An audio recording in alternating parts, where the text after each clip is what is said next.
Morning, good afternoon, good evening. So we're getting a little bit different today. Yeah, sorry, I'm just gonna change something. So I'm looking at some Orbx pre-release scenery. I don't think this is out yet. Hang on. Highland packs is out. Came out on the 14th. Apologies. Um, so this is like how do I stop this?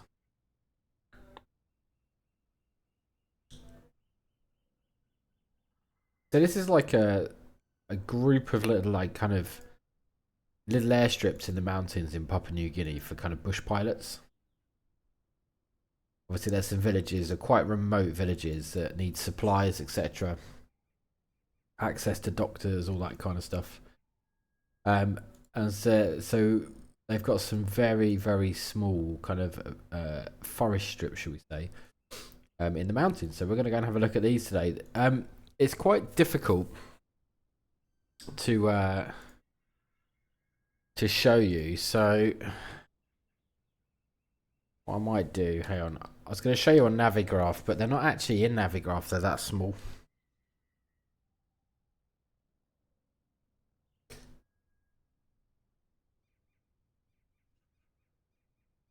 Just do that quickly.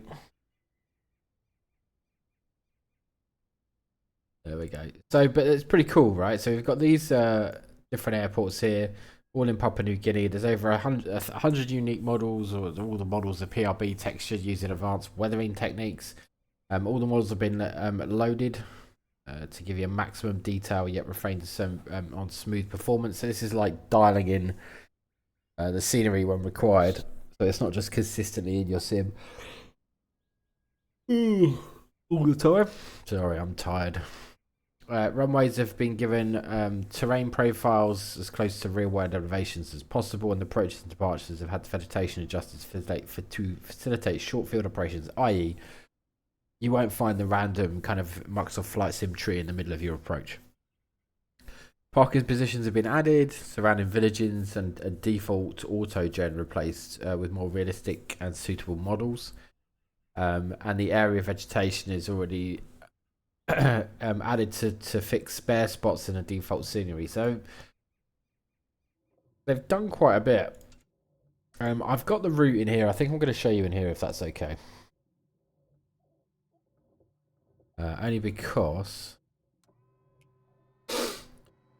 yeah, we'll have a look on here. Hang on. So we're going to start at a place called Madang, which is just here on the coast. We're going to fly over to Gunu airship. Nanu airstrip, I think it is. Yeah, into sorry, no, we're not into Guhu airstrip. Then down to Nankia Airport, Bamboo Airport, Tep Airport, Ison Airstrip, and then Satmanga Airport. And then we're going to come all the way back this way down to Nanu Airstrip, and then back down to is it Magang? I think you say it. My pronunciation isn't very good. Don't think there's actually anybody online, so we'll just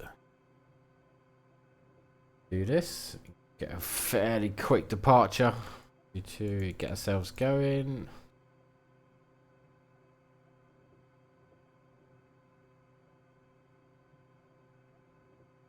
You can see today I'm carrying the cargo pod, and we've got some floats on because we're going to go wet feet as we fly over the ocean. So we're going to be delivering and picking up various bits of cargo on the route.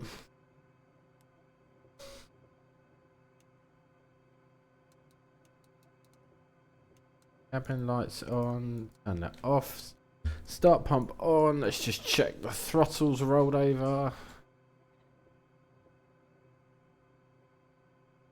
Landing light on. So we do want the position lights and anti-collision lights on. And we're going to start the clock. Get the starter going.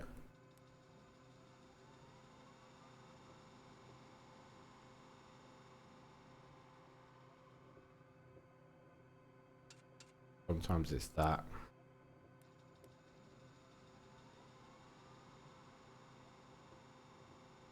There we go. There's 12. Roll it all the way through.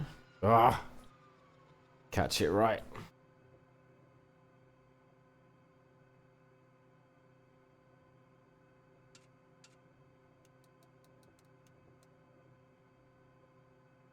Okay, let's try it once more.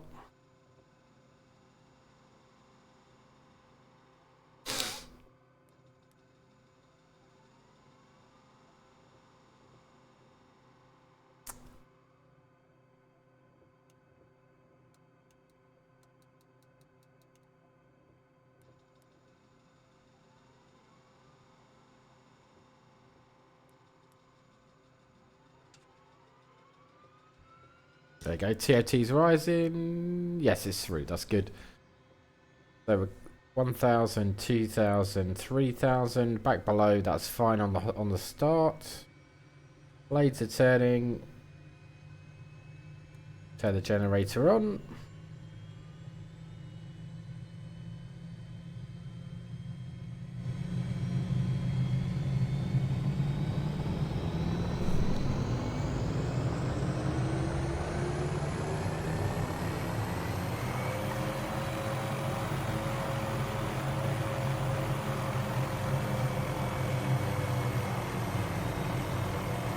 Governor's got it. Gonna turn this down a bit. It's very, very loud. Right. Hang on. Okay, I just want the engines down a bit.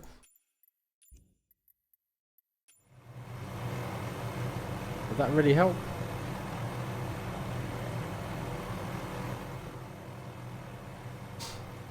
Okay, well, we'll see.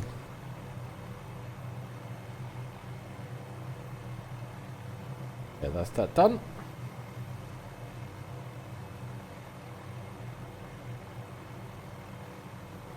P's and P's. 300-foot check. 300-foot set. 122.8, 7,000 sets. And on. Okay, we have to go on track 186. Direct track of 142. Outbound. Landing lights on.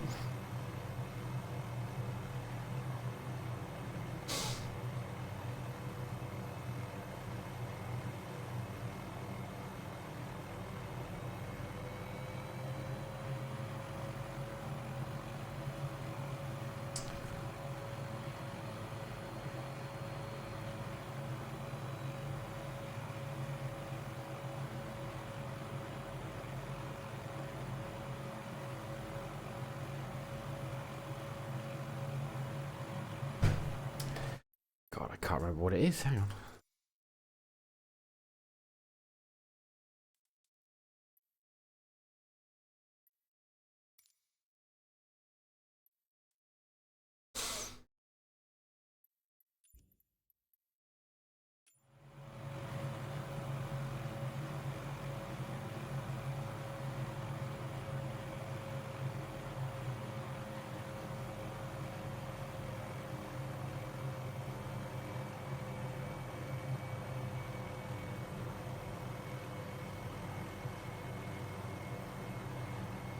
Okay, governor's settled 101, that's fine.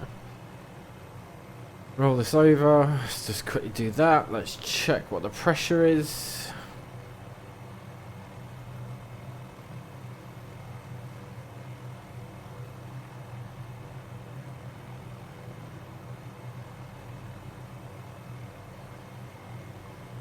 No data available. I don't think we're going to get anything from here.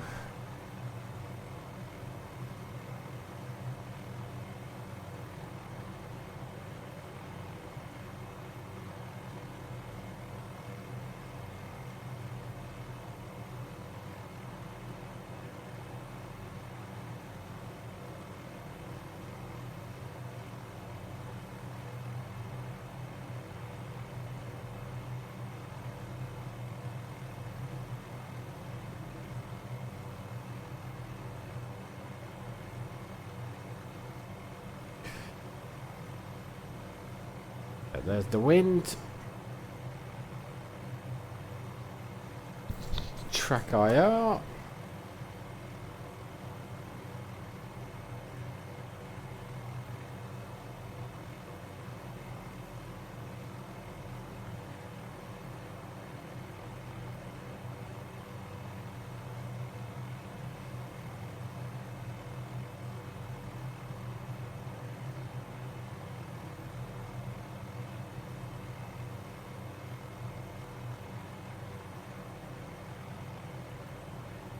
Okay, let's clear on the left, and let's clear on the right.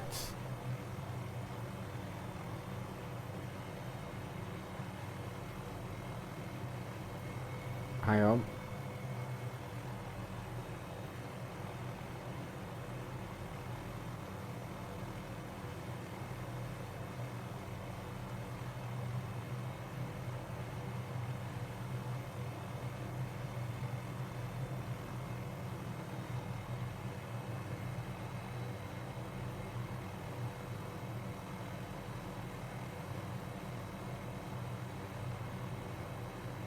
Hey, hover checks, lights out, T's and P's in the green, needles look alive, T's and P's, no abnormalities, fuel check, good Antwi Gen 1 and 2 NR, no abnormalities, we'll line up.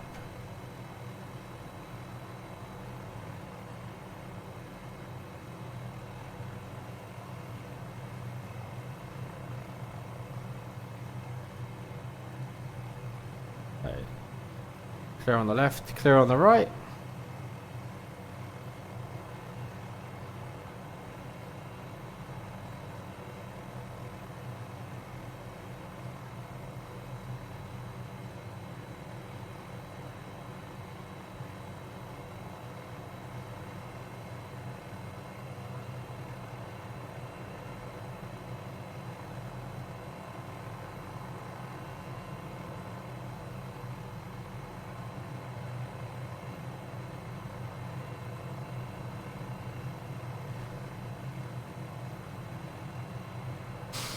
And we're on our way. Right, we've just got to check now.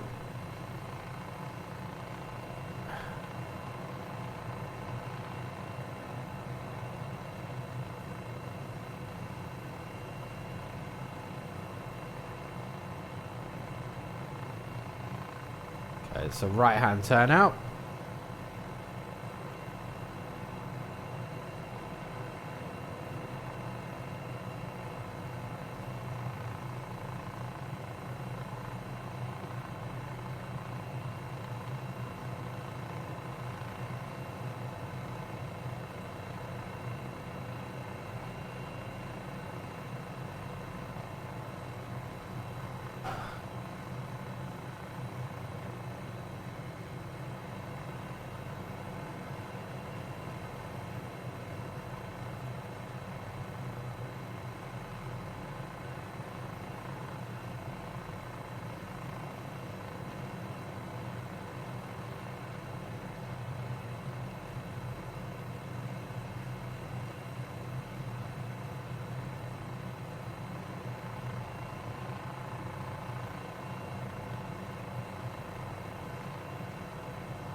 I think we're pretty much up there somewhere.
"12 minutes."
Now it's somewhere in the jungle here, I believe.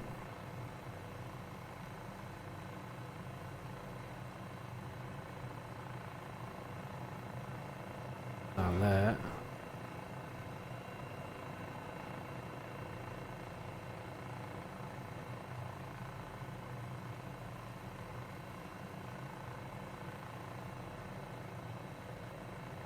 I know, it's further up. I think this could be it here.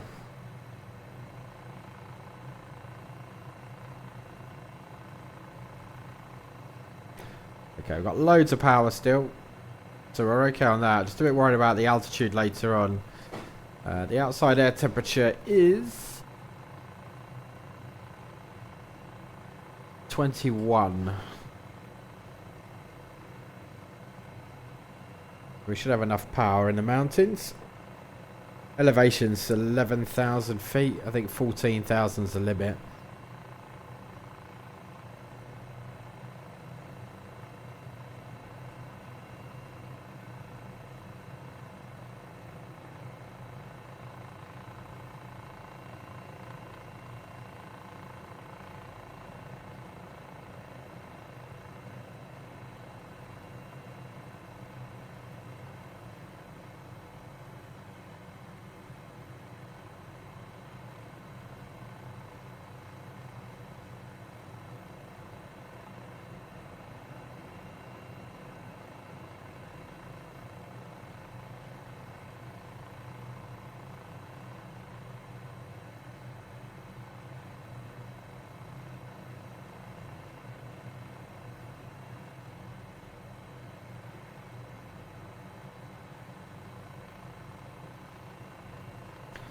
Okay, quick check. Temperatures are in the green. T's and P's in the green. Oil temperature's fine. PSI's in limits. Good fuel.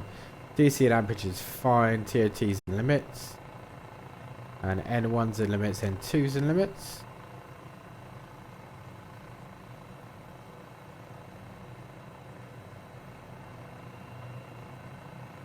Let's come to the right here.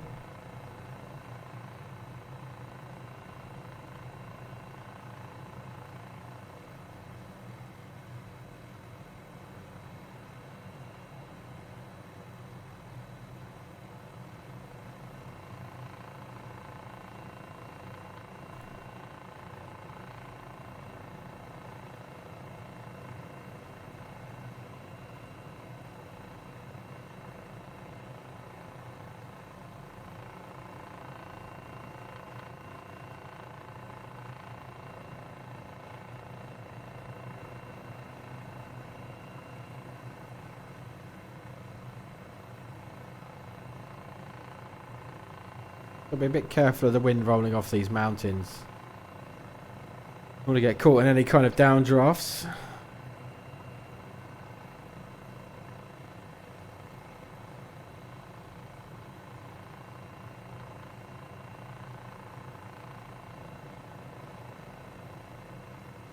I think this is it here. Just off the nose. We'll quickly overfly and check, and if it is, we'll make an approach. Current wind speed's 1 knot behind. We've got a tailwind of 1 knot, so it's kind of irrelevant. It's my option.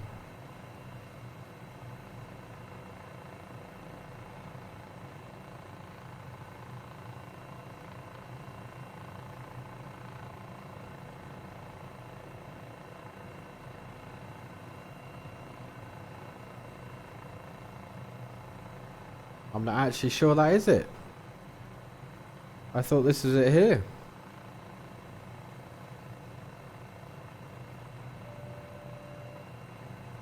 Yeah, there's a 300-foot check, but it's okay. Well, in that case then, we better keep a lookout. Let's bring some altitude up.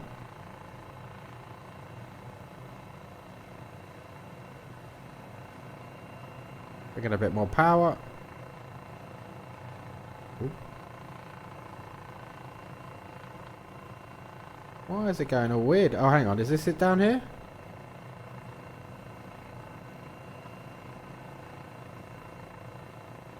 I think that's just a village.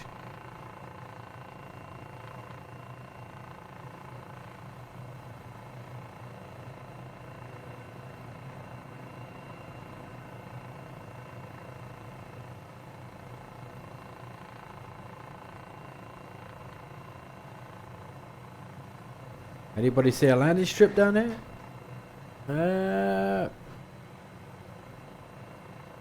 It says it's over here somewhere.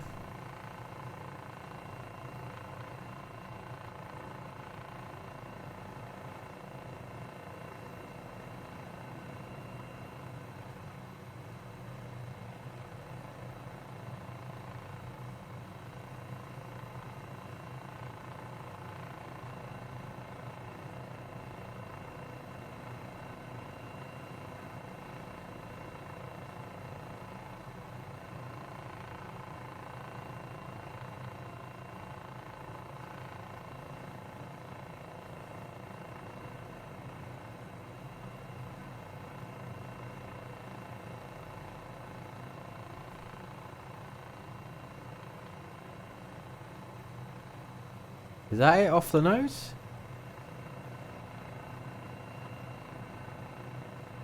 That can't be it down there. That's tiny. I think that's like that. I think this is it down here.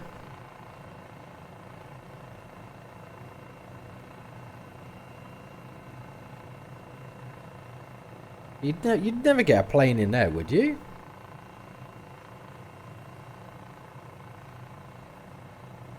Or is it this one here on the hill?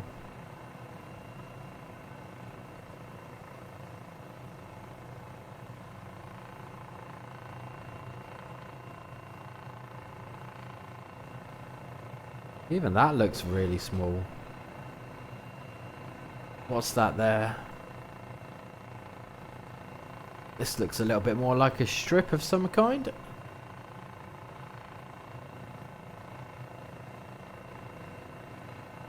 Aha, I think this is it here.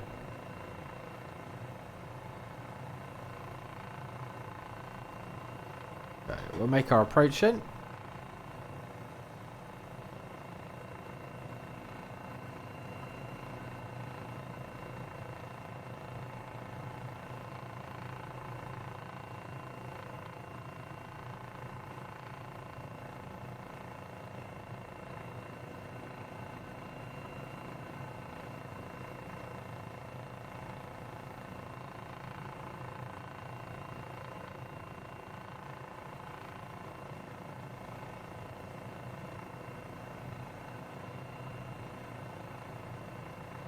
Fuck, I've lost Viz.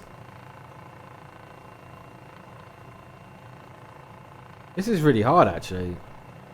Is it in there? Yeah, there it is there.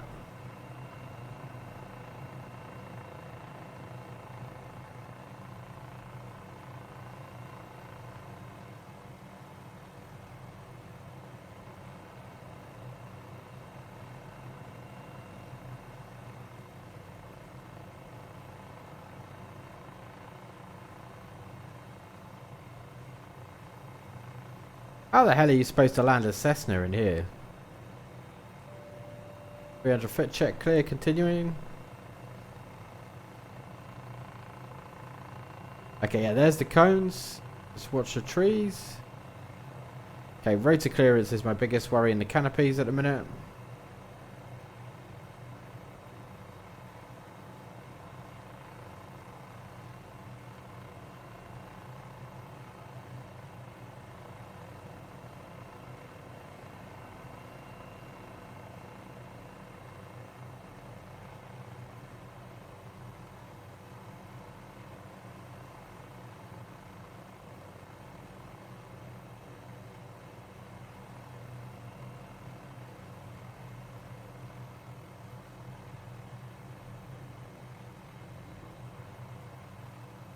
Stay away from the plane.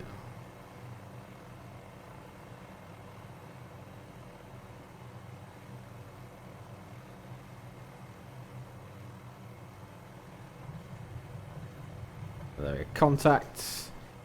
Roll off, governor off.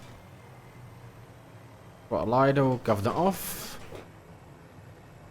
Okay, let's just quickly cross check this. This is...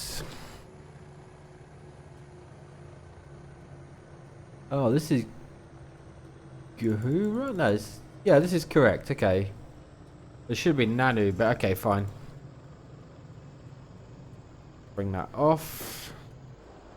Let's go and have a little look around. We'll get rid of the skids, etc. We don't need those anymore. That'll get rid of some of our weight. But that is teeny tiny. I mean, I know they're tiny strips, but that is ridiculous.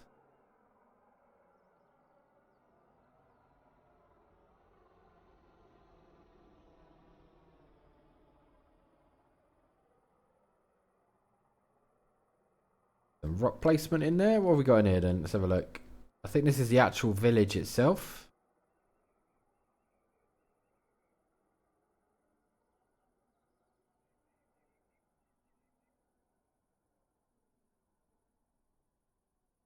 I can see why they've got over 100 different objects if they're having to create all of this.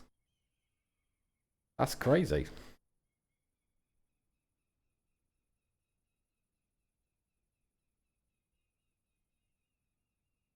I've got to just turn the aircon on. Oh, look, we've got somebody making a quick stew.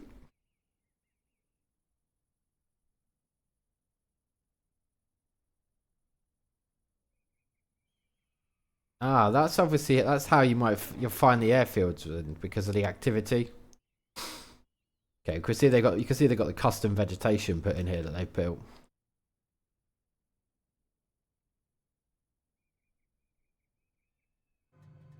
Okay, let's get rid of the floats. We don't need these anymore. We'll come back and pick those up on the outbound. What we will do though, we'll keep the cargo pod and we will put some cargo in it.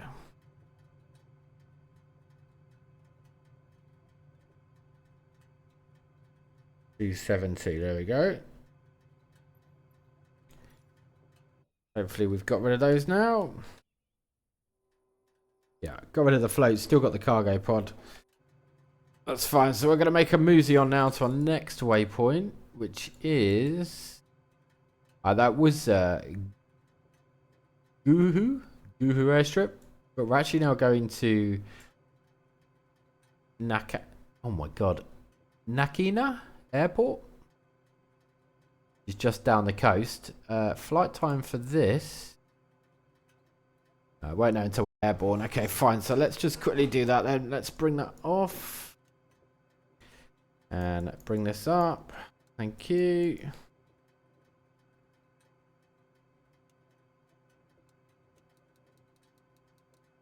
Okay, let's start that.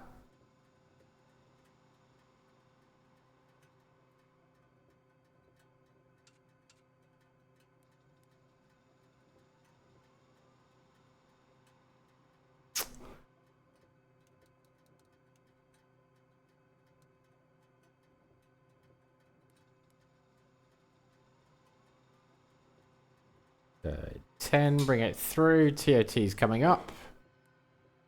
Amps are down, counting through 3,000, 1,000, 2,000, 3,000. That looks like that might be a hot start. Hang on. It did climb quite high. Could be because the engine's already a bit hot, but it has back in limits. Turn the fuel pump off. Generators on. There's the ampage coming through. Recage that. That's fine.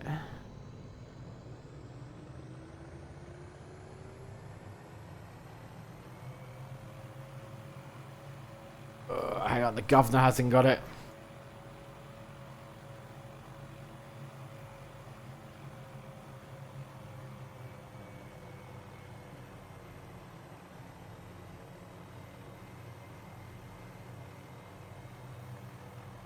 There you go. Governor's engaged, and the governor's got the throttle. 300-foot check. Okay, I'm ready for departure. We're clear on the left, and we're clear on the right. It will be up and back.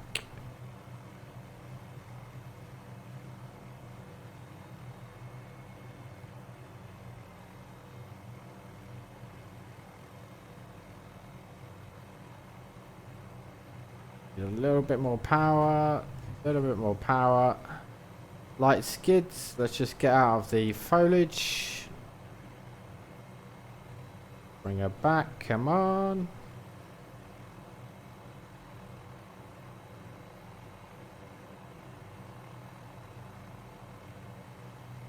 Okay, we're clear of the plane. Side stepper over into the centre.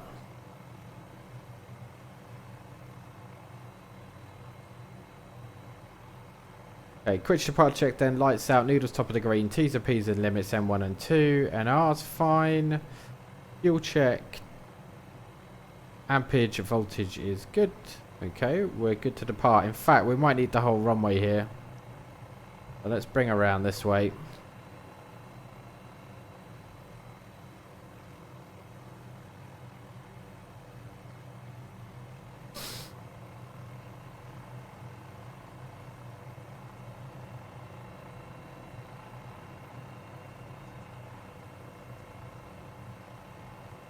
Hey, T's and P's in the green, let's go.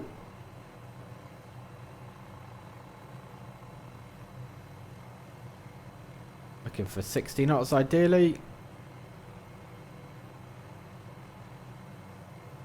Big tree, let's bring her up early. There's 40 knots, there's 60 knots. Clear of the vegetation, airborne.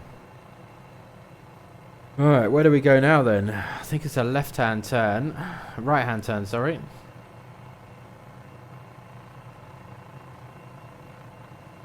Okay, we're down here through this valley.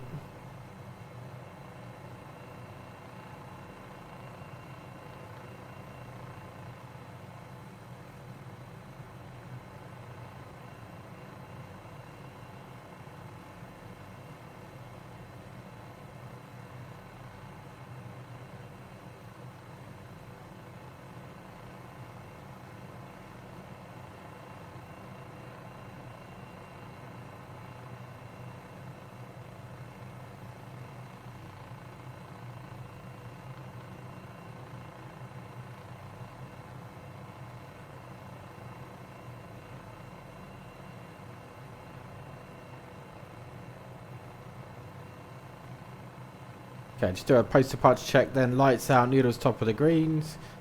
Well, it should be on 122.8. We are squawking 7,000. We're direct now to Naboo Airport.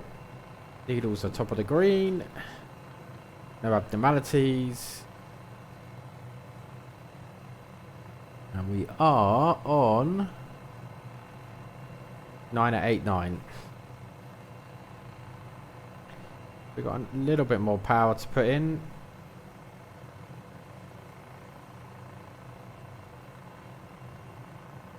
Let's try and... We need to get over this ridge here, really.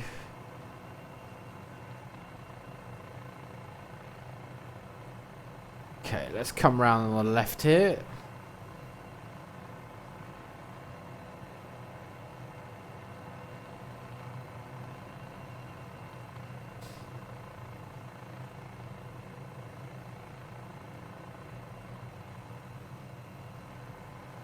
And we're down into this valley here. 300-foot warning check, ignore that.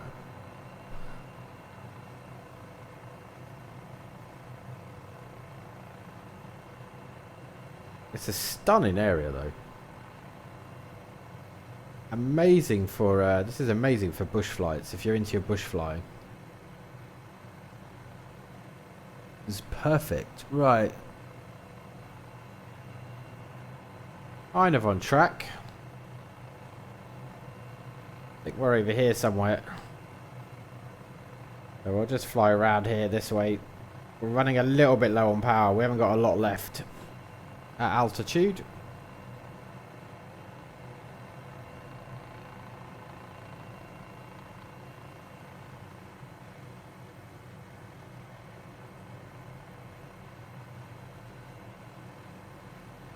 Well, hopefully this is trimmed out. I'll be 1 second. Ah, of course, I've just tapped the collective. Hang on. That was a perfect trim as well.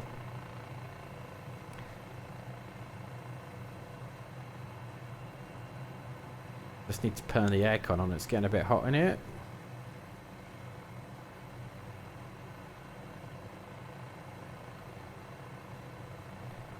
Is that going to be good enough? No.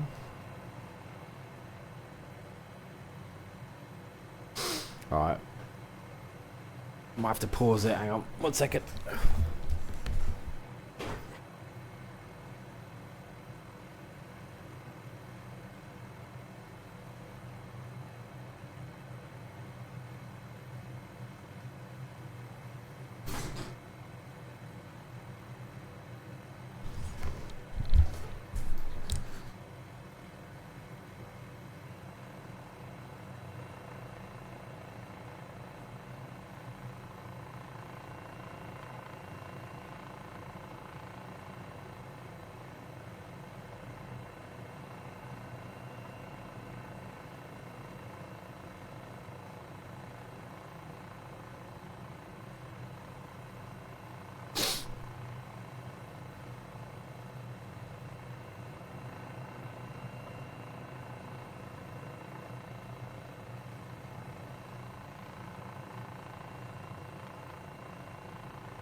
We've got another little village by the looks of it, but that's not where we're going. I don't think that's part of the scenery.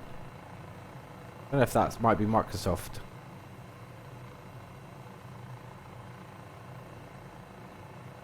Oh yeah, it's actually not part of the scenery. It's just in the but in the ortho. 300 foot check, so just ignore that.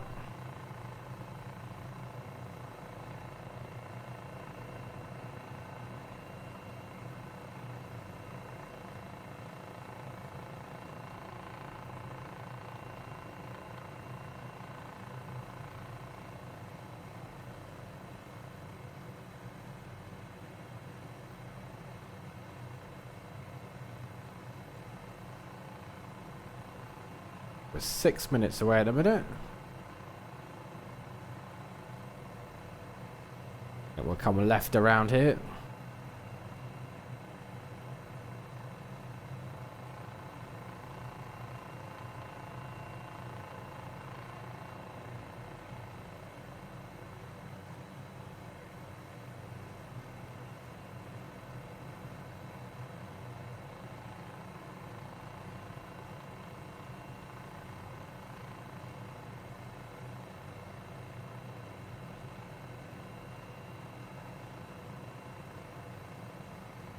Okay, I've got another 20...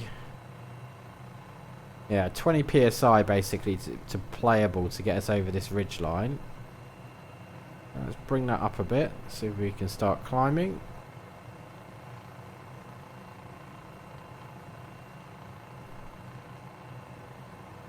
We're going to aim for that gap there, I think. Just got to keep an eye on our airspeed. Another 5 PSI to play with, so let's use it. Keeping an eye on the torque gauges, P's and P's, N1, N2, TOT's fine.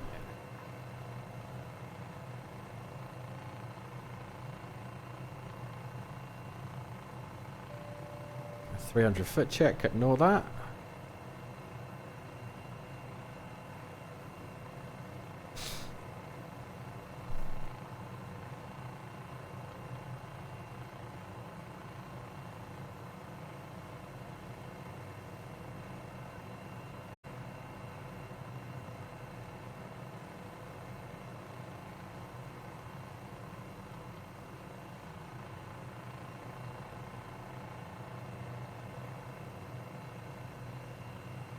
Is this it here? Or here? We think? No, it's too far out. On the other, I think it's on the other side of the ridge line.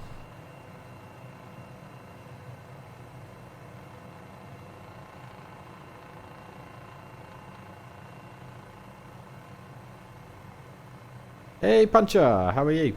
I've had a bit of a nightmare, to be honest with you.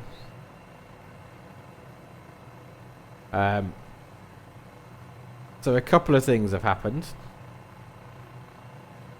We obviously got caught up in this massive storm in Dubai. As a consequence of that storm and what can only be described as the end of the world arriving. I've never seen anything like it. It was mental. My car has been written off because it's flooded. I'm just waiting for the insurance company to confirm it's a write-off, but I'll be amazed if they don't. And all the power in the building I've been in has been cut off for the last 4 days, so I haven't been able to do anything. I only came on yesterday, so we've been living in hotels. In fact, if you watch the VOD, you'll see when the VOD abruptly ends, and that's when the transformer in my building blew up, which obviously isn't great.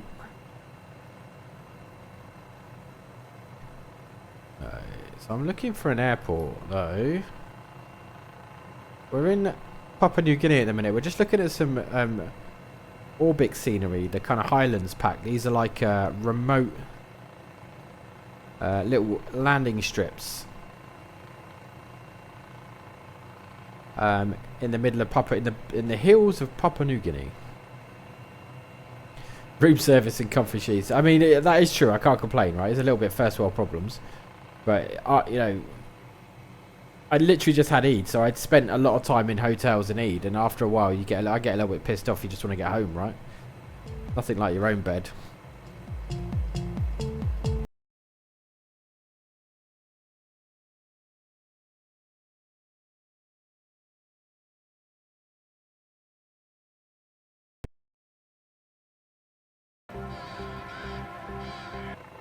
We are somewhere off the nose.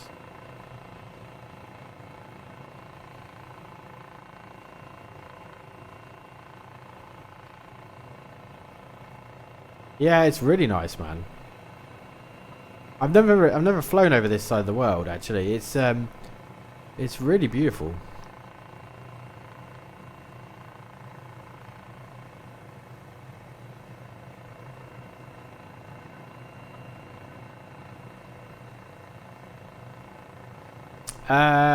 I haven't. I don't think.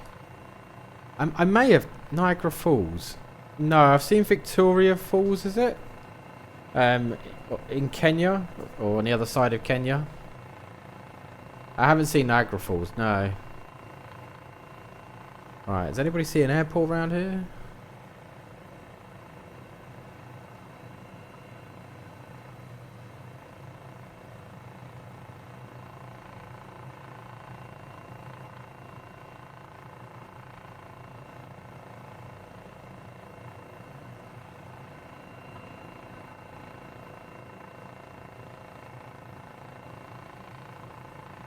It's right off the nose, apparently. Is this it up here?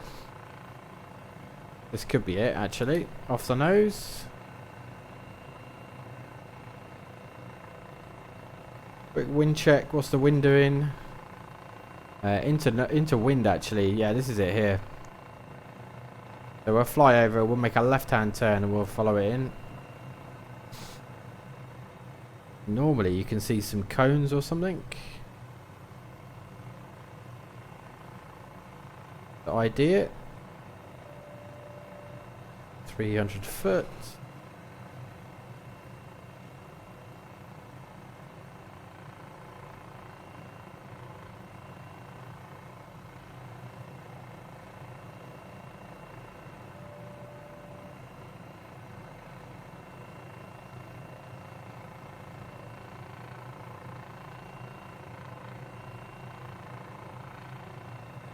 No, this is the MD500. Oh shit. The one that always crashes. Doesn't always crash. It's a training helicopter and there's a lot of them. Oh god, yeah, this is definitely it because my unfortunately my frame rate's taken a bit of a tank. Right. Get ourselves in here. Rotors are the no, this is the MD500. This is like the little bird that you see in like Black Hawk Down, things like that. I'm gonna overshoot this by the looks of it. A bit worried about. We'll have to do a turn at the end here. Let's bring the power back in. Got enough time. We got enough room here to do a tail turn, so that's fine. There we go. Nice and down. Power back in. Power, power, power.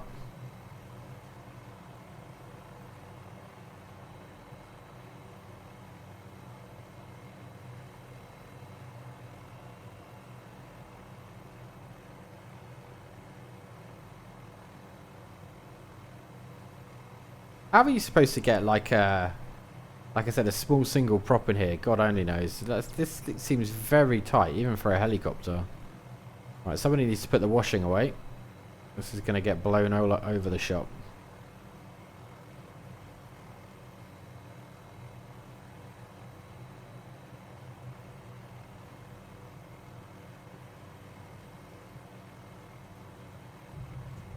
Oh, that was actually contact. And contact. There we go. Done. Right, what we'll do is just quickly roll off. Let's bring the throttle down to idle. Turn the governor off. And we'll have a quick look at this one.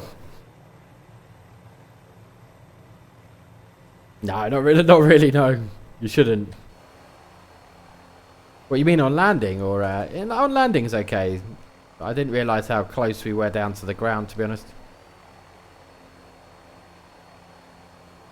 So this is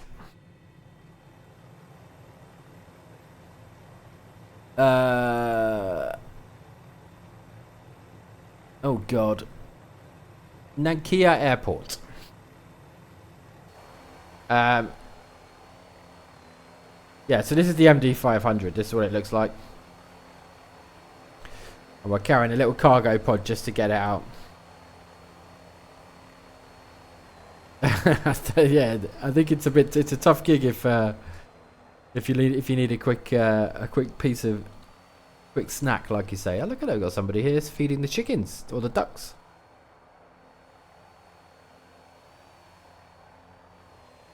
I don't know how you'd get a Cessna in here. That seems very tight to me.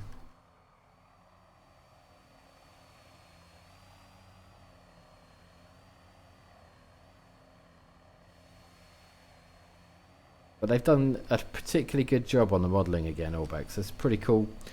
Right, the next one's a bit of a short hop, actually. It's not that far away. Yeah, so we can come out again, out and back, and then... Yeah, we'll actually fly to the left. It looks cleaner on the left than it does on the right. Right, let's bring the throttle back in. Let's hope the governor catches that. Don't think it has. Hang on. Turn the governor back on. No, it looks like the governor has caught that. There you go. Roll the throttle over. Do a quick check then. Lights out. Needles top of the green. Cage it. Uncage it. We're on a slight slope, so we're going to have to a little bit more right input. We'll just retrim. Torque's okay. TOT's fine. Good ampage. We've got good fuel. Oh, there was one thing I wanted to do. Hang on. Let's get rid of...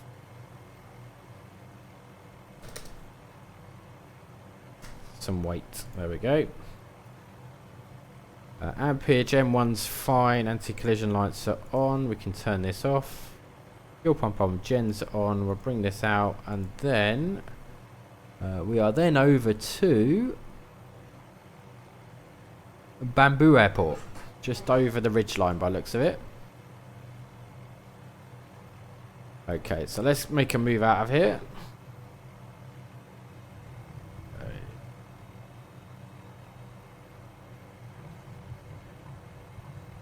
Bring her up.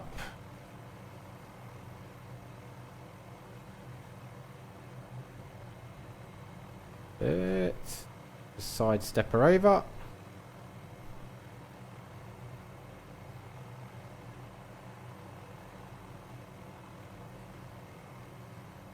Let's just put down here a second. And then keeps putting me on safe. Right, so it's basically a 180, so we've got to come back that way.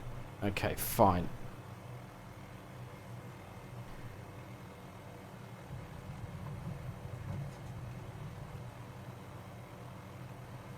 Okay, quick cover check then. Lights out. Noodles top of the green. T's and P's in the green. Fuel check. Lights out. And then amp check. Voltage check. M1 and 2 in limits. Let's go.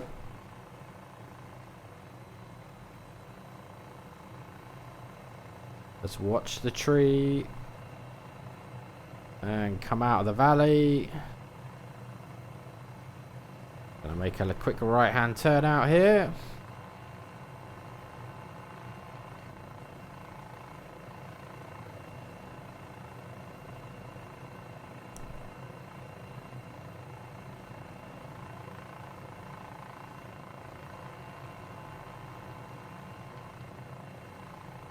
Right. There you go, parallel with the runway, so we're on track now for Bamboo. Got some torque to play with, so let's use it, because I suspect we're on that ridgeline over there.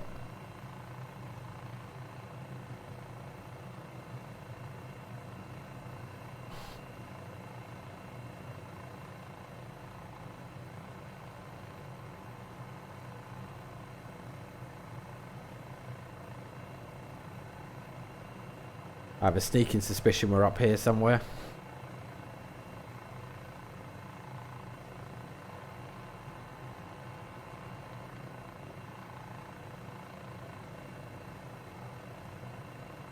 Yeah, it could be. I think it's a bit of a shit song. Sorry, it's on a random playlist.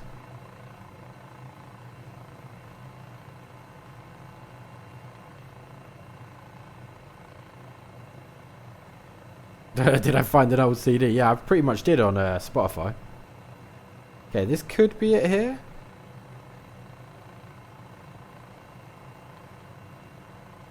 That looks like it might be it there. Or here.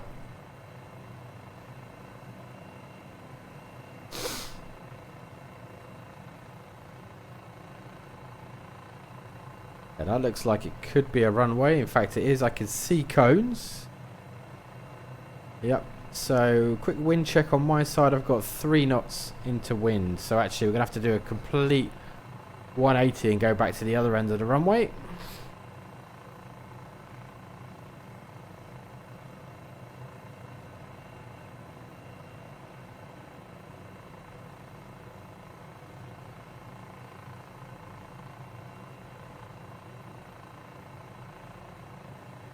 There we go.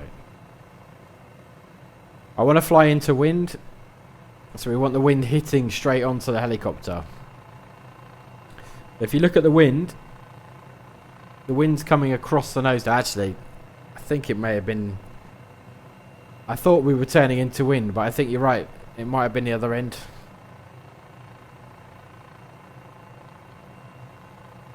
Bring this collective right down. Try and get rid of some of this speed.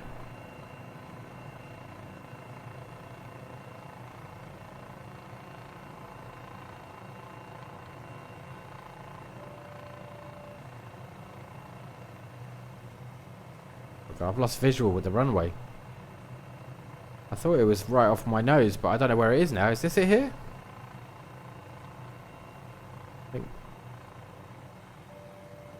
Yeah, I mean, that's definitely a village, but where's the runway gone? Ah!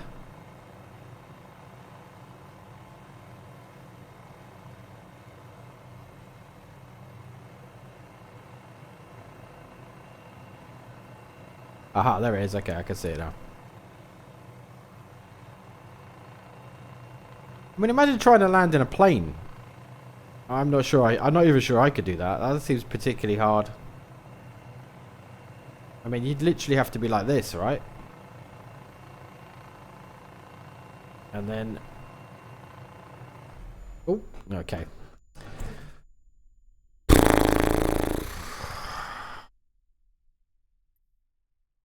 I'm not quite sure what happened there. Let's go to main menu.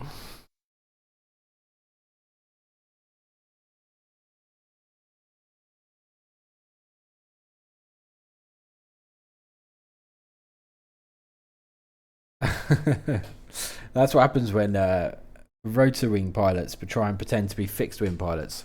Yeah, I don't know what I hit. I thought I was clear of the treetops anyway, but apparently not. Or clearly not, I should say. This one?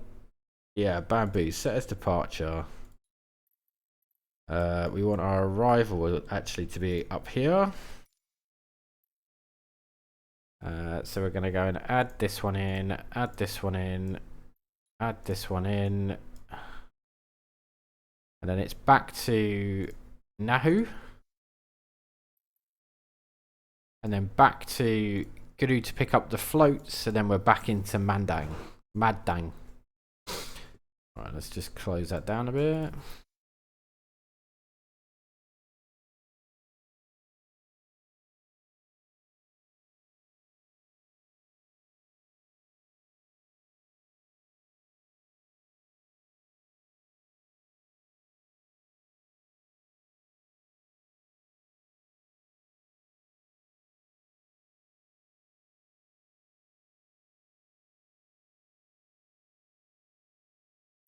Right. Shawarma. It wasn't bloody shawarma, I can tell you that much. Oh, fuck. Okay, we've got to start this all again. Hang on 1 second. Bring those down. It wasn't actually. It was worse than shawarma. It was IKEA meatballs. Or beef balls, I think as they are out here. We had to, because all the power went off, we had to go to IKEA to, we had to go and empty the fridge. Because the fridge is defrosted. And so we had to throw away some containers that we had from IKEA, so we had to go and replace them. So we went and just had lunch in IKEA. Position lights, anti-collision lights, start pump on, gens off.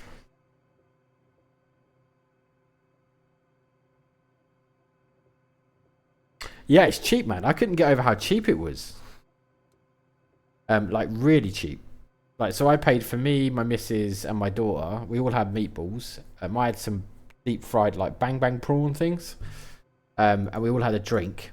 And it came to 116 dirhams, which is like 20 quid, if that. Cheap, man. That's really cheap for 3 people. Okay, this should be starting, but it's not. Oh, it is. There we go.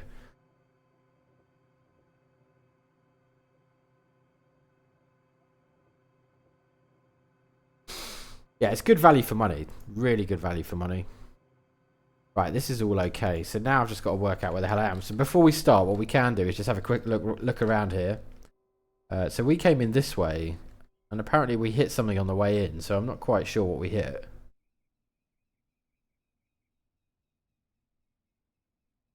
Some of the huts down here. I'm not sure what they do here, right? Are they farmers? Are they cocoa farmers or something? Or maybe something a little bit worse, who knows? Maybe I'm unknowingly the drug runner.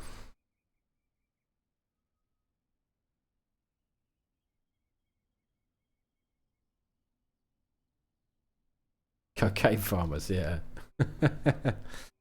No, I didn't get a fridge. I had a fridge already, but all the food in the fridge defrosted, and we had like meat in containers. So instead of opening the containers, because I mean it was a pretty bad smell anyway, we decided to just throw the containers away. So we just got some new ones. So this is bamboo, elevation 6,900 feet. Pretty high up. Oh, a couple of people with the duckies.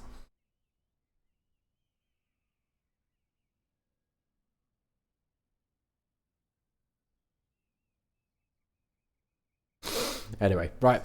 Enough of the cocaine farmers. Let's try and get this thing in the air again. Right, we'll start it then. Let's roll this off. Hang on, let's make sure the throttle's closed. Let's turn on this.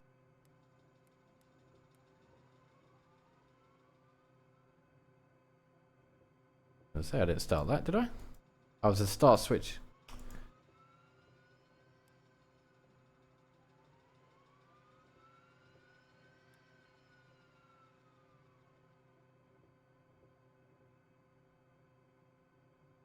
One second. I've just noticed something.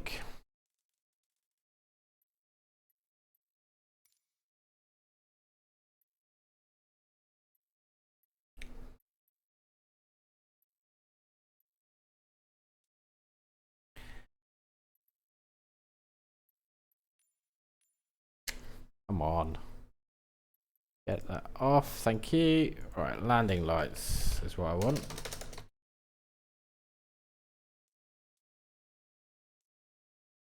Toggle landing lights. There we go. Validate, apply, go back, resume. Doesn't work.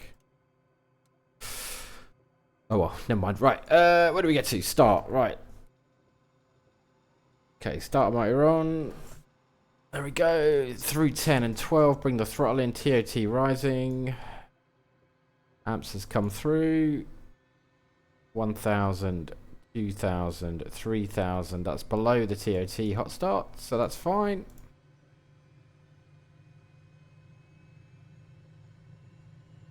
$7,000 set. 122 just wait up. 800 set. Okay, let's just manage this. I don't think the governor's on.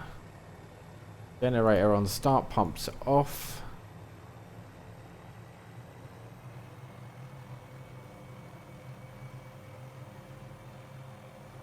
Okay, let's just bring the governor in.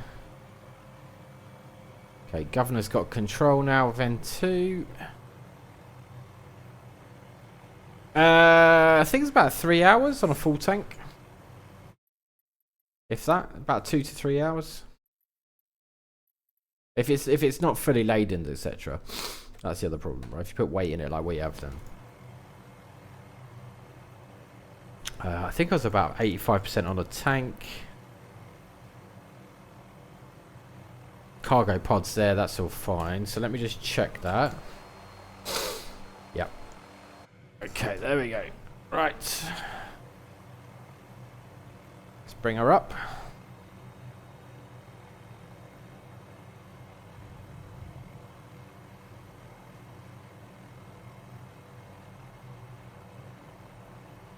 Okay, T's and P's in the green. Lights out. Needles top of the green. Needles in good. Sorry, needles. Start again. Lights out. Needles correct. T's and P's in the green.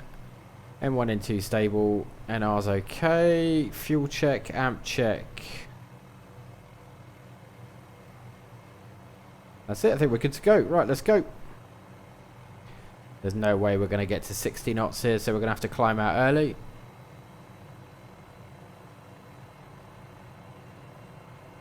See ya, Pablo. And we're out. Right. Okay, we'll make a turn to the right then.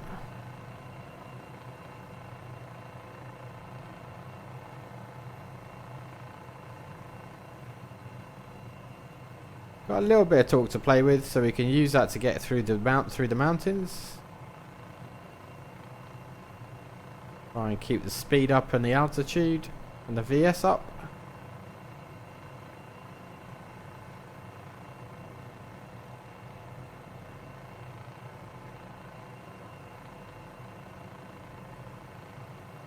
So that was Bamboo Airstrip. Now, once I get ourselves into a semi kind of stable flight, we'll try and work out where we're going next.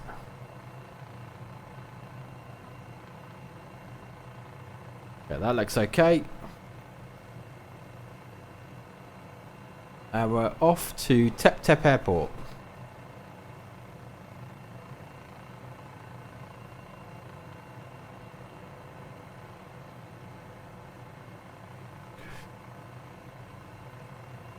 Change this to 300 foot if we can. Come on, you can do it.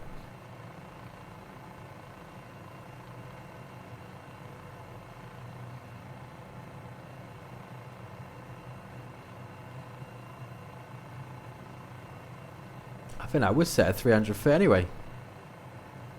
Yeah, it was. Okay, fine.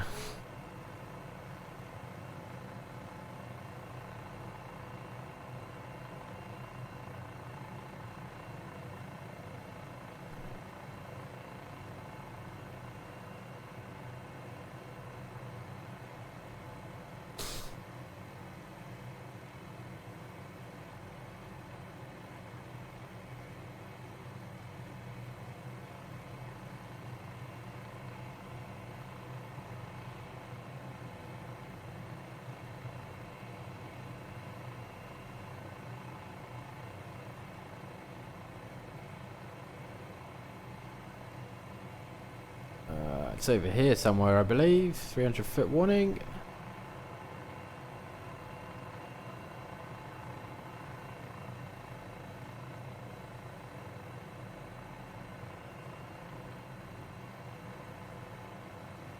I think that's it down there, is it?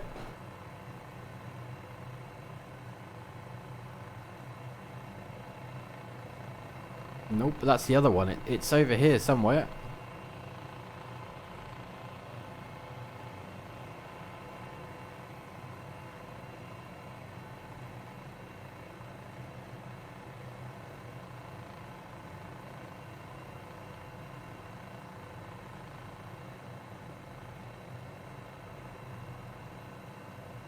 I think it's actually up here.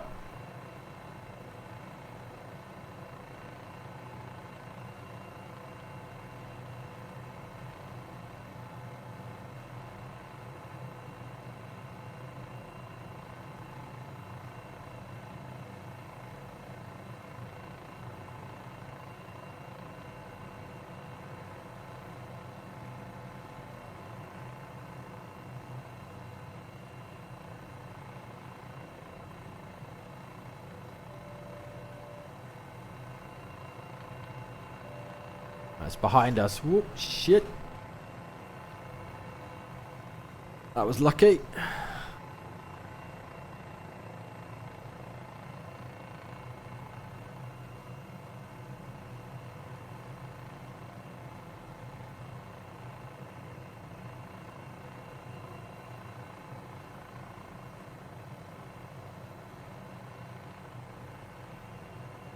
Oh, I think it's down there, look.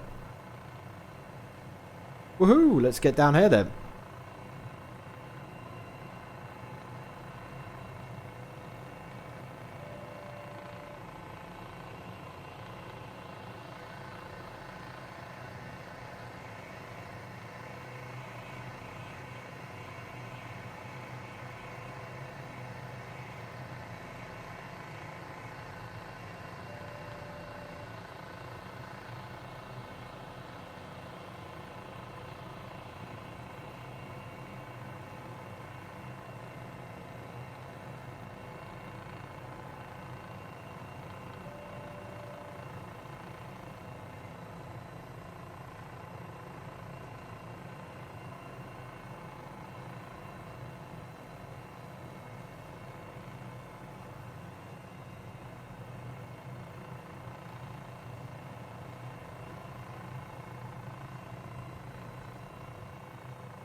But this looks like a bit of a bigger community. This is like almost like a bit like a main base, I would say.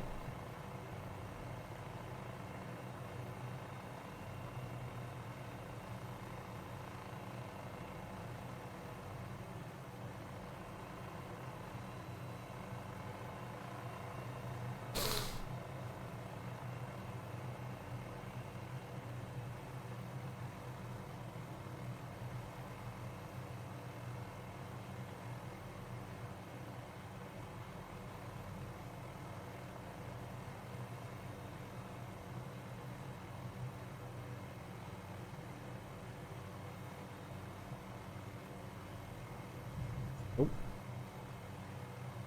Didn't mean to do that. There we go. Right, roll off. Let's bring the governor off. There we go, governor's off. Let's get rid of some of this weight.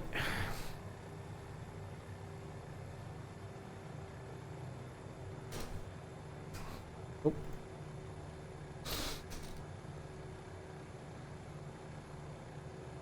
180. Oh, come on. 180. There we go. 180 set. We'll have a little look around.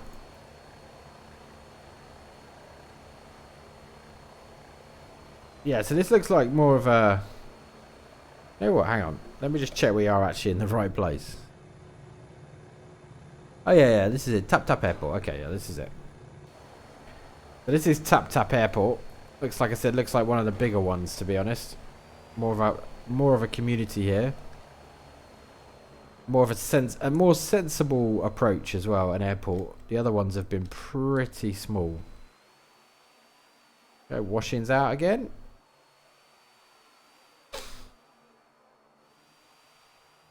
Somebody cooking a tea. Little kid with the ducks. That's quite nice.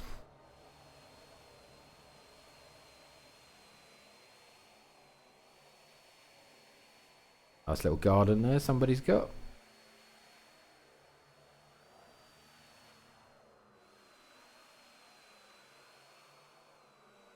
Some pig shelters, I think.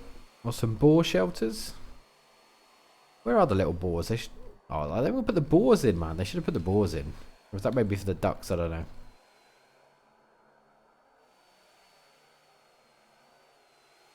But yeah, this looks pretty cool. I like this one.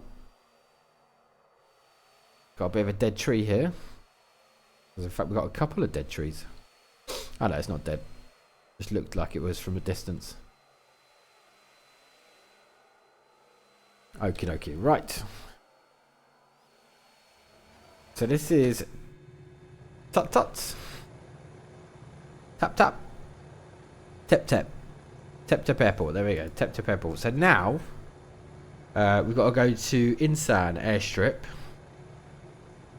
And then down to Sapamanga airport. And then we're going to make our way back to Nahua. And then into Gahu airstrip to pick up the floats for the sea crossing back to Mangdang. Okay, so let's roll this back on. Let's turn the governor on. Make sure the governor catches. Did it catch?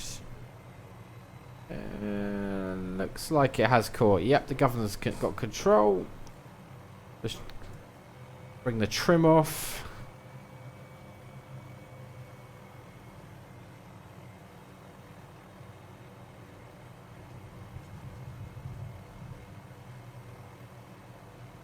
Okay, there's the hover. Lights out, noodles top of the green, instruments all okay, fuel check, amp check, and lights out. Any abnormalities? No abnormalities in the pedals. Cross the cyclic or collective. I'm happy to proceed. Nose down, collective up, we're looking for 60 knots.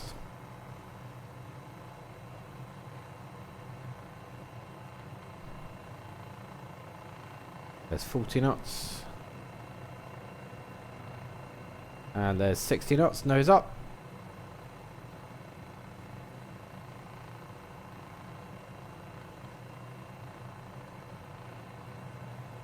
Come out through the valley.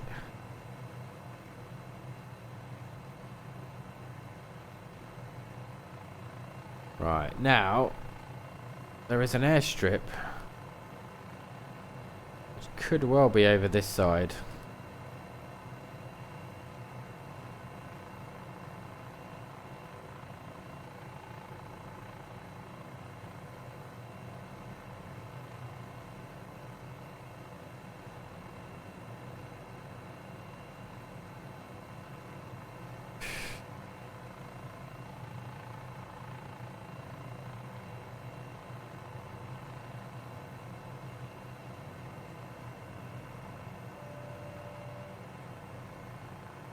Okay, bit of collective.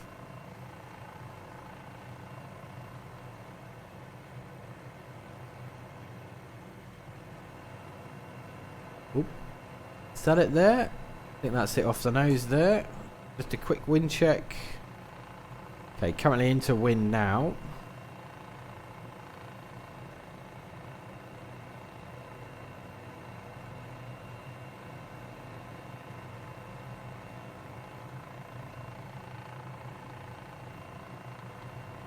I think this is it here.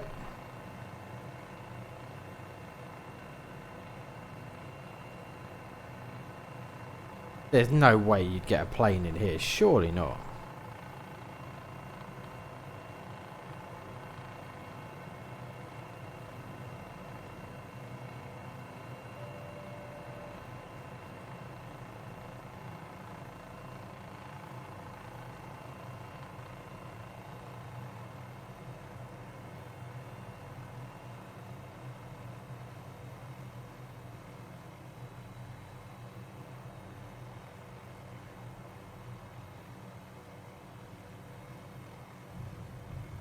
Put that down there.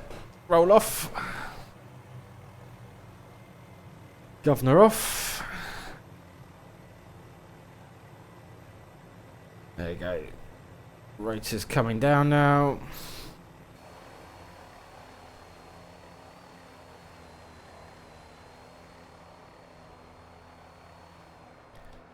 So this is Insan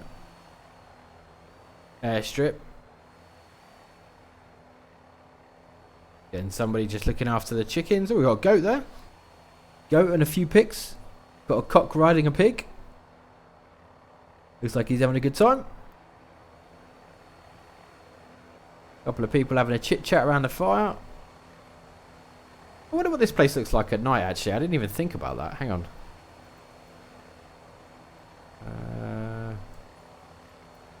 Oh, pretty non-existent.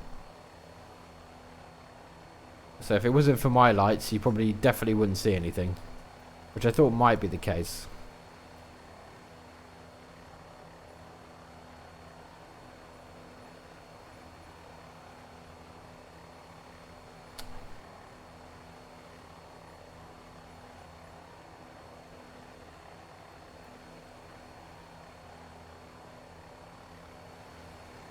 But again, we've got the cones marking the runway. Few huts. Like I said, these are very remote places. This is if you're a bush pilot and you like a challenge, I think this would be a fantastic pack for you. I mean, look at that. That is teeny tiny. I mean, how do you even approach that in a plane? Your stopping distance is like 0. Anyway, right, let's quickly go on to our last, our next waypoint, which is Satmanga Airport. Basically off the nose by the looks of it. It's probably about 5-10 minute for flight time, so we'll bring this collective on. Sorry, bring the throttle in. Okay, collective has got the throttle. I'm fully rolled over. Lights out, needles top of the green. No instrument abnormalities. Fuel check. Collective up. That was me just not trimming correctly. Quick hover check. We probably should go down the other end for this one. Bring her into wind.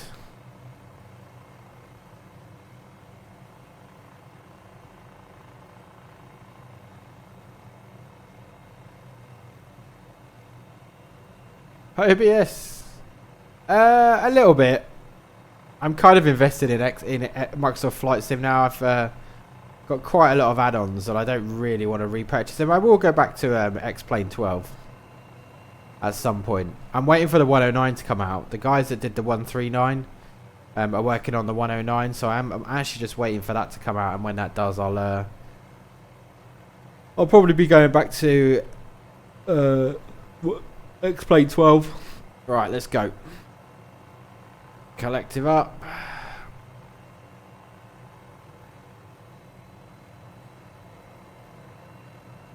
Okay, we're never gonna get up to speed, so we're just gonna roll out here.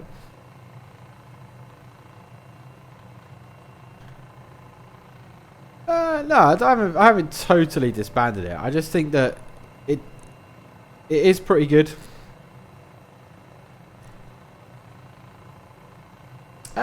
Depends which ones you've got. They're alright. The realistic flight model's not bad, actually. I think it's on par with X-Plane, to be honest.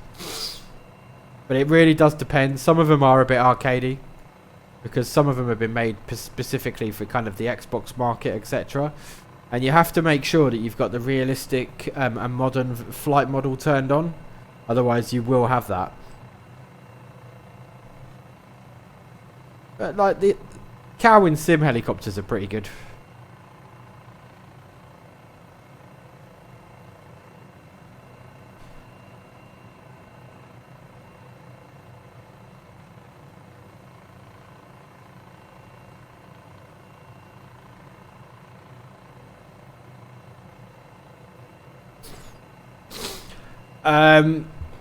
It's a tough one.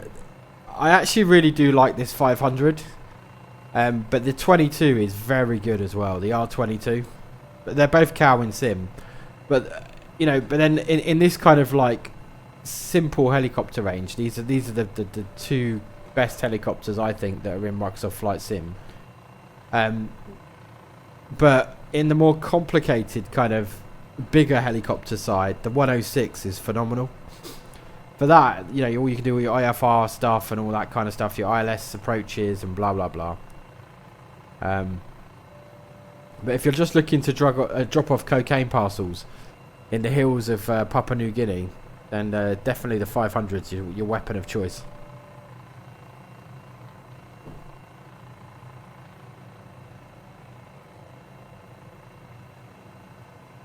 Everybody says that. Ugh, 22. Yeah. Well, I like it. I think they've done a very good job. But then that's, you know, well, the R44 is actually my helicopter, but in real life. But 22 is as good as it is.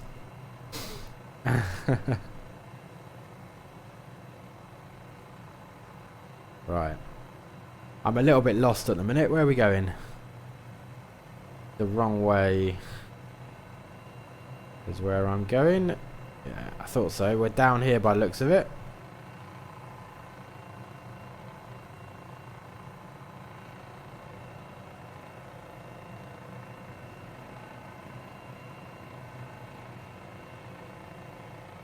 Yeah, there we go.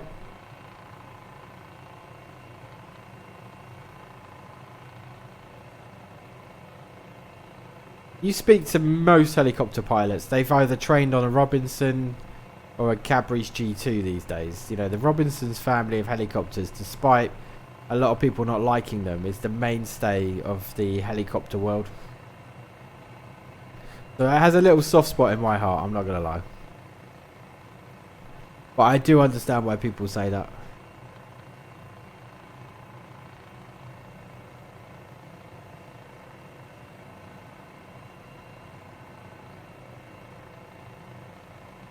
How are you, OBS? Anyway, you're in Canada, right? Go Canada. When are you guys going to start paying your NATO bill? I think Trump's got it in for you guys, hasn't he? You and a few others in the NATO. When would somebody make the 505? I don't think. I don't. Yeah, I thought you might like that. I don't think. Yeah, fucking Canadian freeloaders. How dare you? You and your maple syrup. The 505, yeah, I mean, would be a good one, but it's complicated, right? Again, it's a fly-by-wire helicopter. It's got a glass cockpit. It's quite a complicated build, but you know, the hype guys might do it.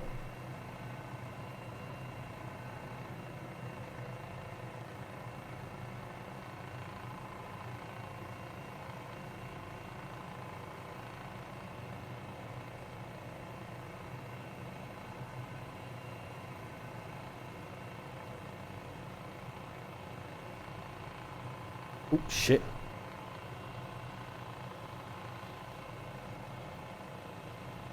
Malnurturing your military for decades. It's embarrassing. I think a lot of countries have, if I'm really honest. I don't think the UK is much different. I mean, admittedly, I think we do pay our 2%, but we have bastardized most of the army these days. The Royal Air Force is... Well... I don't know how long the Royal Air Force... We would have a Royal Air Force if there was a world war. They're just, you know, they've got like literally a handful of jets. And, you know, it's all just because of lack of investment, right? I do get it. And the world's a very different place now, right?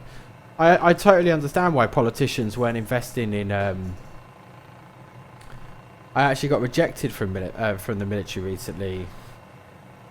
Really bummed out about it. Medically disqualified. Why? Can you say? Or you don't have to. Is it something that maybe you can get treatment for, or is that the end of the line for you? And the other question I'd have as well is okay. So it's long term then, right? It's not a short term thing. Is there nothing you can do in the military? Oh, right, okay. Yeah, it's long term.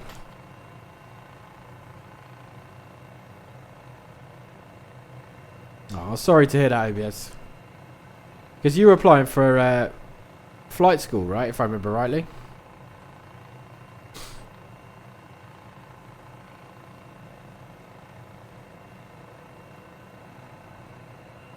Aviation maintenance. Even on maintenance, they said no. Wow, okay. Yeah, you wanted to work on shipborne helicopters. Yeah, I remember you saying. Oh, fucking hell, man. I'm so sorry to hear that.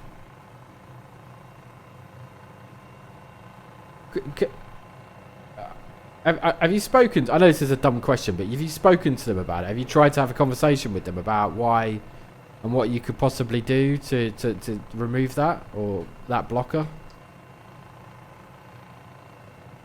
I think it's because I'm too ugly. I don't think that's true, OBS. Yeah, I was going to say, there's got to be something you can do.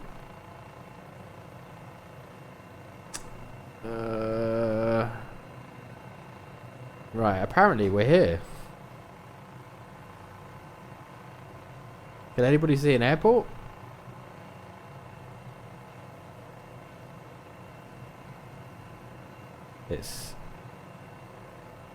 It's not officially, okay.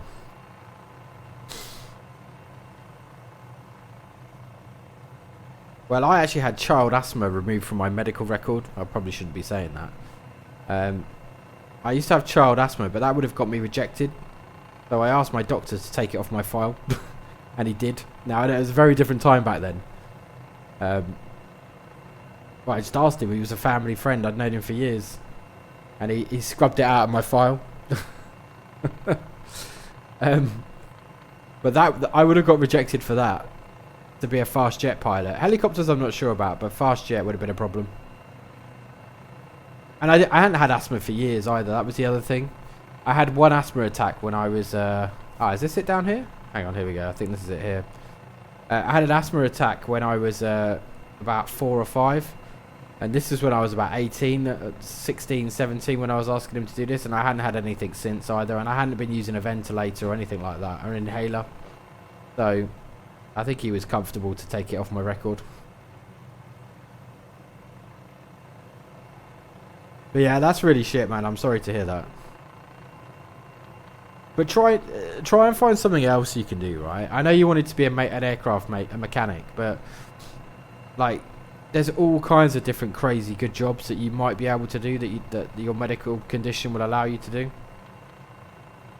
And then maybe, just maybe, if that medical condition gets better and you're actually already in the army or the navy or the air force, you might eventually be able to transfer to go and do what you wanted to do.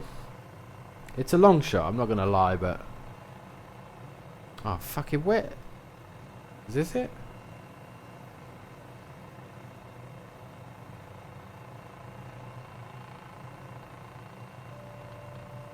300-foot check.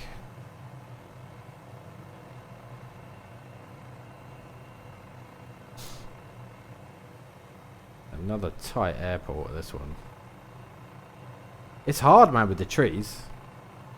I can't find the bloody airports.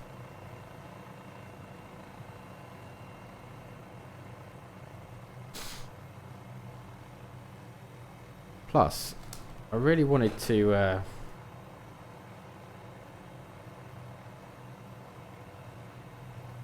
my flight replay's not working either.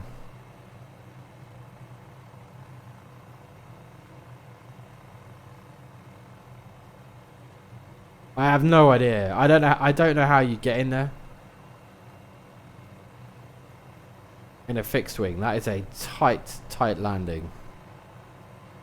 I mean, I'm in a 4-seater 500 and this is a bit tight for me.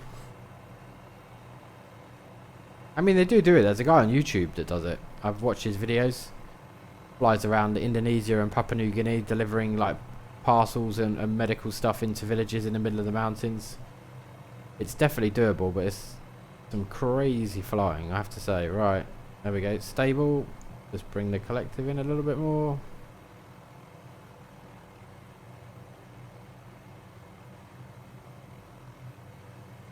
Okay, just pushing through ground. There we go. And we're down. Who's the YouTuber? I'll have to have a look. Hang on one second. Let me get on the ground. Let me just roll this off and I'll show you. Right, let's have a quick look at this one first, and then I will find this YouTuber before we get airborne again. So this is... Oh god, I don't even know where we are. Where are we? Sapmagna Airport. I probably wouldn't call it an airport, but yeah, that's not as small as some of the ones we've seen today. That's actually on the larger side, I would say, but still a bit tight. But here's the local village. Again, people doing their washing.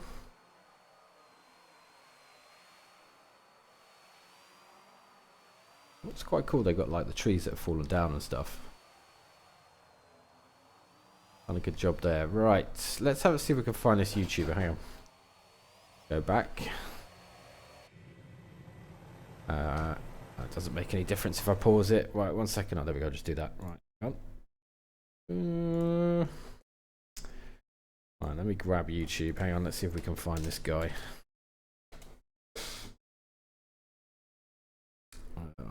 Bush pilot, I think it is. Bush pilot. This guy. Yeah. The missionary bush pilot.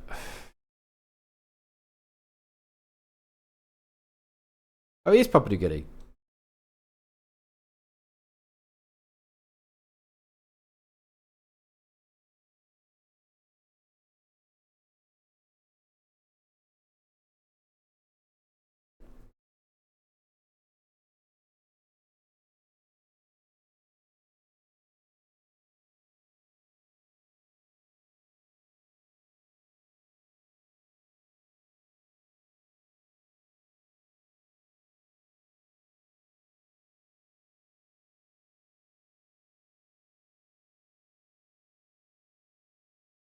He's got oxygen, look. Must be fairly high up on this one. So yeah, this guy actually does. I wasn't too sure if it was Papua New Guinea, but he does actually fly in and out of Papua New Guinea. So he's doing exactly what we're doing at the minute. Let's see if I can find. There was one that I saw.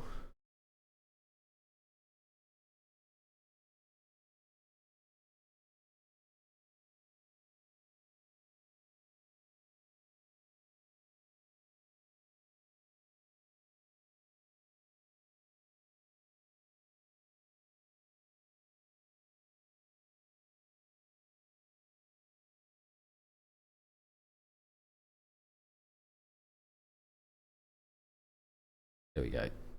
This is the approach.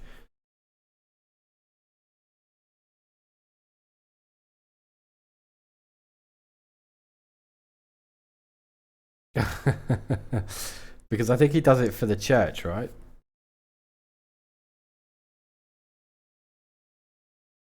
I think this is a charitable kind of plane that's probably funded by some kind of church of some kind.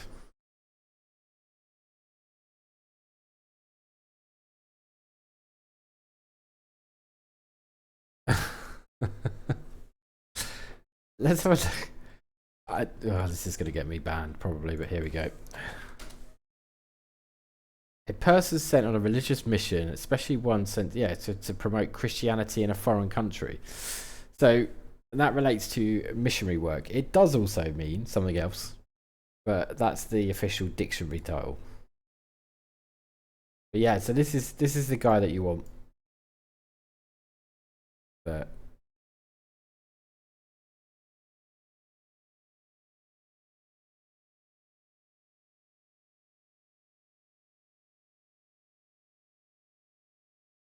yeah, that's it. So that's where we are. We could try and find that. Whatever. I don't. We won't be able to find that. Hang on. We'll do that. We'll do that another time. I'll find a link. Right. Let's just bring that over. Bring the governor on. The governor's caught that. That's fine. That's 400 right now, though. We are all the way back to Nahuga, I think it is. Why have my tune stopped as well?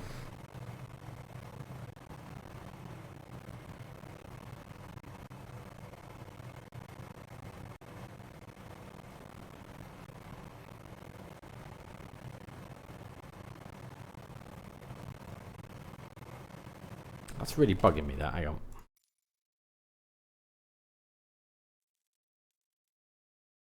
Yeah, that is correct.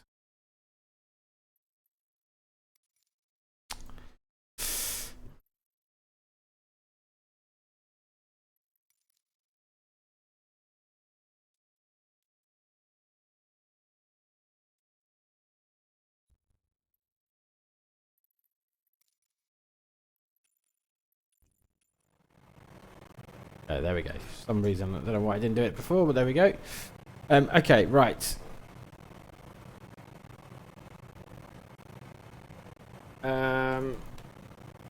What do you mean OBS? I think somebody will do it. I think somebody is working on it, if I remember rightly. I'm sure I read somewhere in the forums that Bell 505 Microsoft Flight Sim.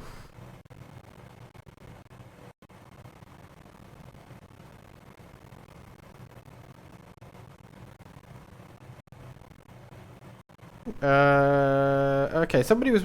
Okay, so back in 2000... So 4 years ago, somebody was working on it for P3D.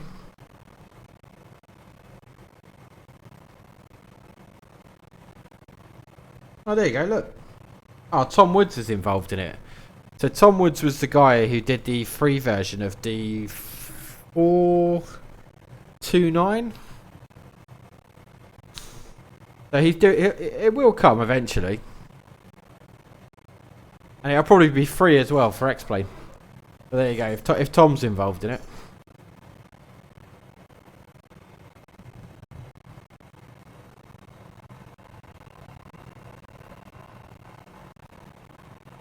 Ah, that was a bit aggressive on my part. Whoopsie.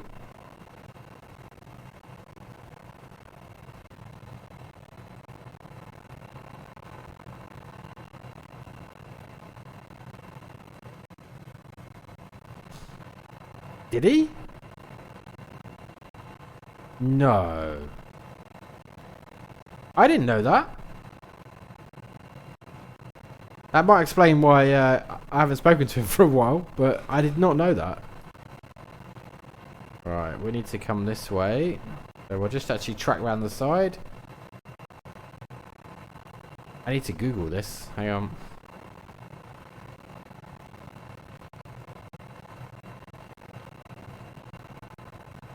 I didn't know him personally, no, but I used to message him a lot because I used to help him with a few bits. Either testing or doing a little bit of development work. But I kind of knew him from the community, but I don't think he's dead, is he? Maybe he is.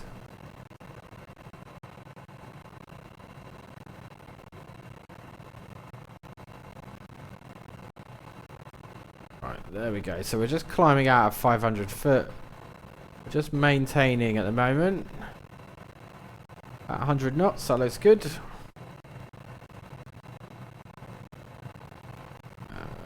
Okay. We need to come this way a bit.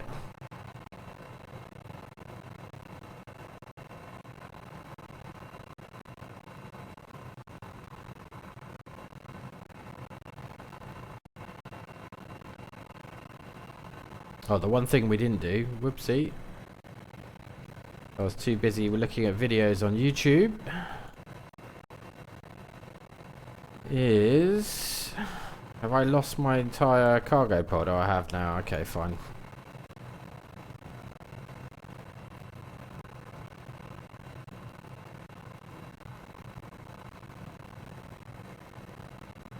Well, I would have thought they would teach you things like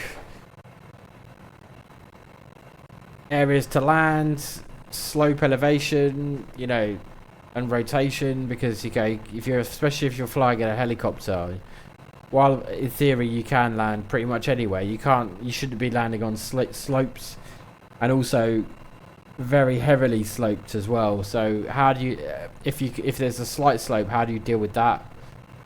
You know, I would have thought they'd teach you those kind of bits.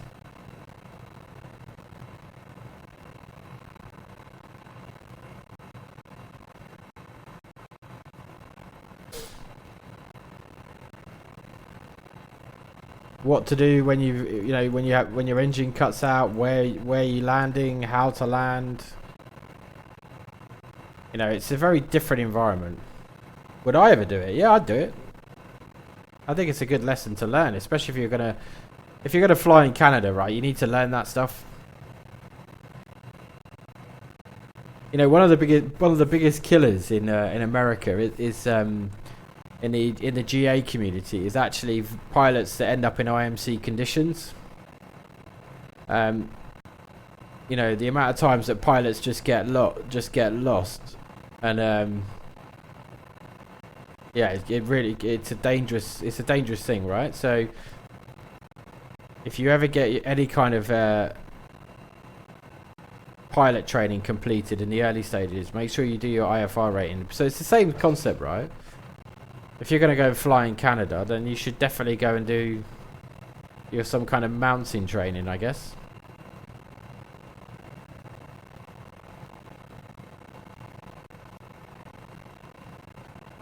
I don't think I've got enough. I know I've got loads of power. What am I doing? Hang on. Let's bring more power in here.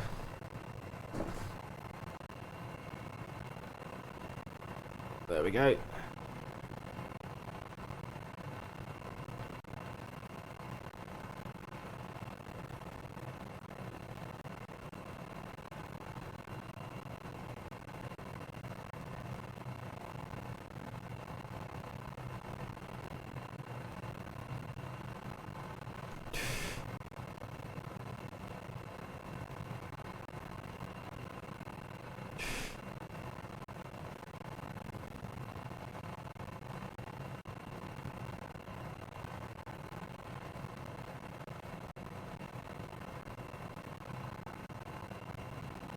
So what's OBS? What's the plan now then? So I know do you have to do military service in Canada?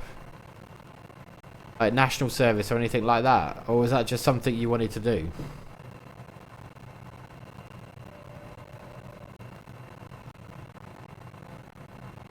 Okay, so we're over the top. I think we're just on that ridge line over there is where we're aiming for. No.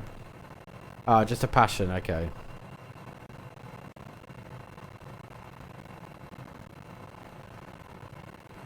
Don't say things like that. Come on. Come on. If you want to talk OBS, you can DM me. It's fine. You know that. It's not the end of the world. You're quite young as well, right? I know it's a passion of yours. But, like, you could go and do something else, right? Like, go and be an engineer. You can go and be a mechanic on civil helicopters, right? I don't think there's medical for that. So if for you it's not the end of the world, it just means you can't join the military, right?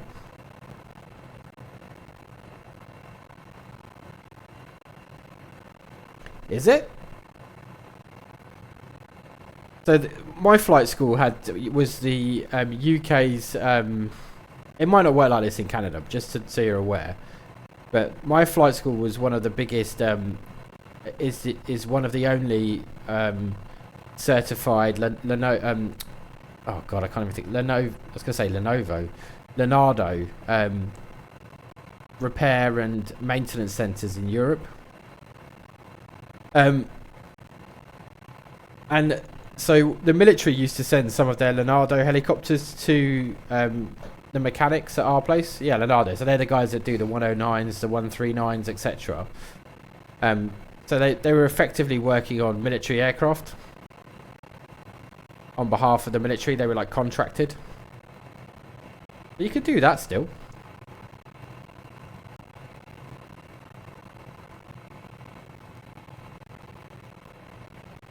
We even had the Queen's 109 in once for, oh, it's getting pretty choppy up here. Hang on. We even had Her Highness Elizabeth II's 109 in for a repair once. No, it wasn't repair actually, it was maintenance, annual maintenance, but...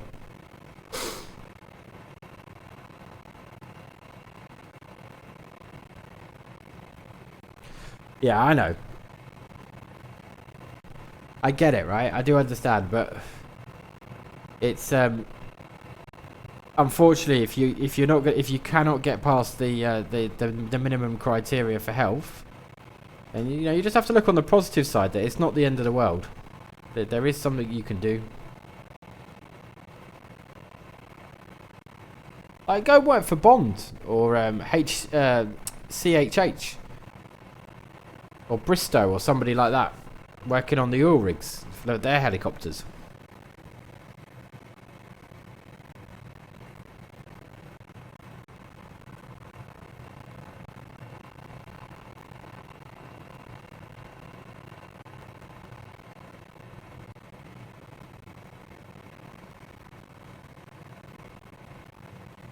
I know, I do get it, OBS. I do understand where you're coming from, and I do agree with you as well. By the way, I think it's.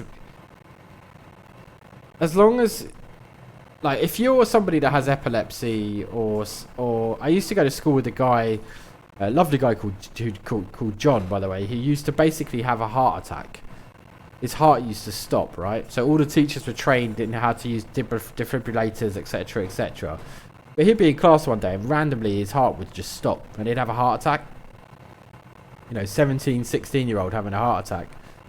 And it happened. I remember it happened a few times actually. When over the 5-6 years I was at school with him, it didn't just happen once. And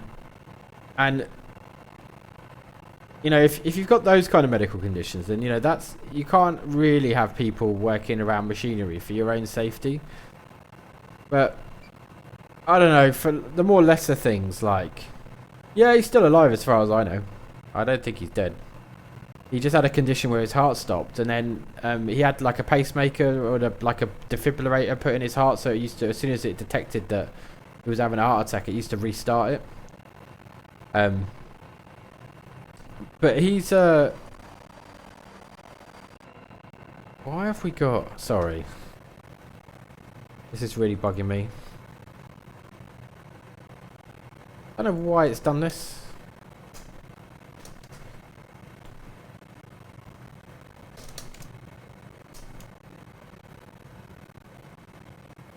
Right, and then I wanted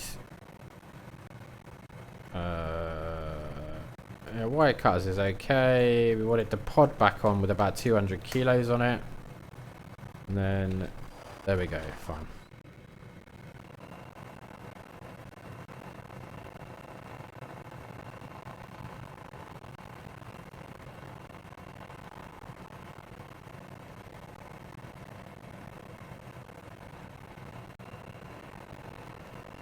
But anyway, the point I'm trying to say, OBS, is I know it's a bit raw right now, and you feel a bit down about everything, and it was your life goals, etc. But trust me, everything happens for a reason, right? And maybe it's just not meant to be for you, right? You're meant to go and do something else that you're actually going to be a lot better at. That's the other way to look at it, right? Life has a very weird way of preventing you from following dreams because you're meant to go and do something else. And I know that sounds a bit cliche, but I wouldn't be in the Middle East now if I was. Am I religious? No, not really. No, I'm not actually. I'm an atheist. But don't tell everybody. But I do believe that everything happens for a reason. I wouldn't be in the Middle East. I don't think I would have met my wife. If I hadn't met my wife, I wouldn't have had the beautiful daughter I've got today. You know, I wouldn't have met some of the friends that I've met. I wouldn't be doing 100% wouldn't be in the career that I'm in at the minute. That I do love. It has bad days and good days, but overall I do love it. So like I said, it's not the end of the world, right? It really isn't. I know it feels like that now, but it really isn't. I did, yeah.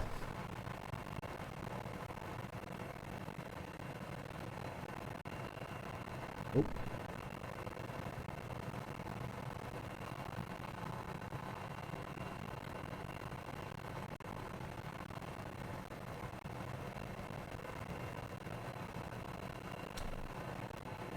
Alright, what the fuck is going on with my pedals today?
Olaf?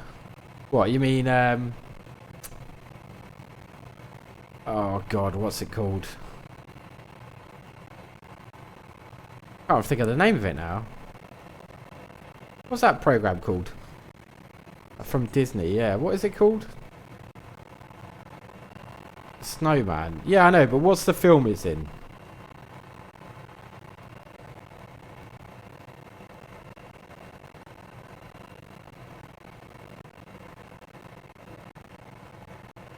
Frozen, that's the one. Fucking hell. Look at this. Scenery looks amazing out here.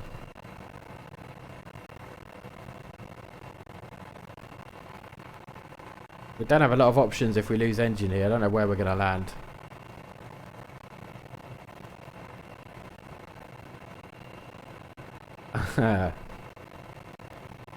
I think she might be taller than Olaf, to be honest. She's 7. I think she's taller than 5'5". I'm just gonna say that.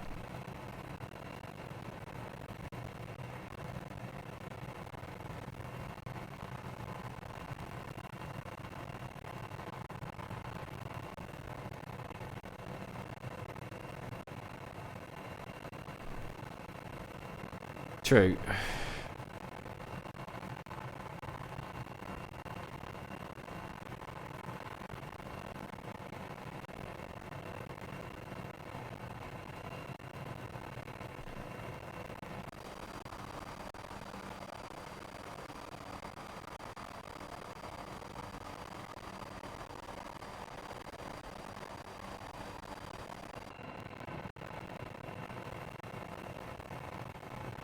Now, apparently, it's somewhere over here.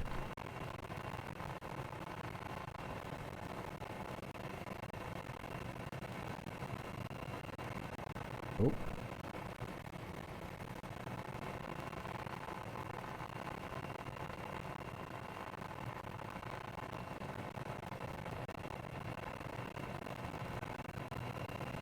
Okay, we're 4 minutes away. I think it might be over here somewhere.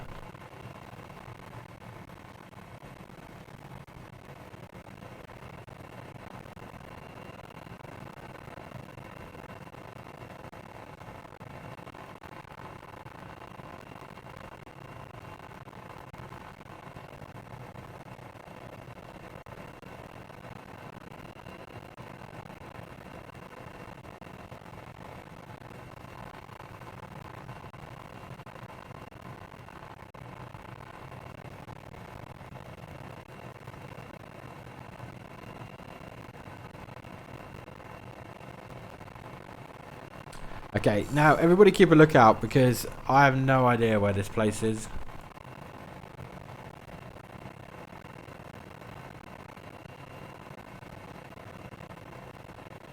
Is it? Is it there? Might be. I think it might be the other side of this ridge line.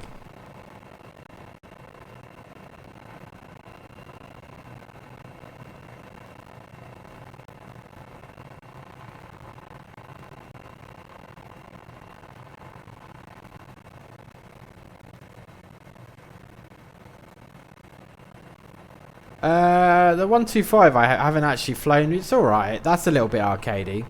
The 350 I haven't actually flown at all. I don't own that. I should get that really.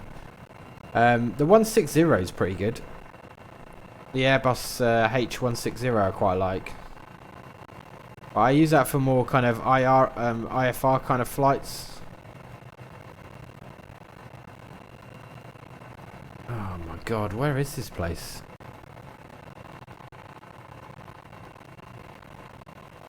Okay, I've got a lot of power left, so we're okay on the power front.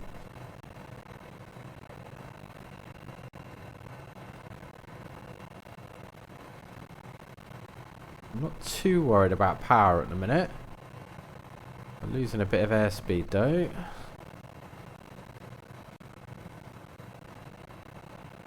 It's actually over here on the left apparently.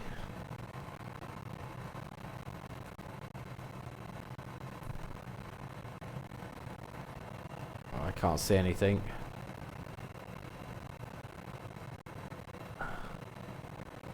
Yeah, let's pull max power.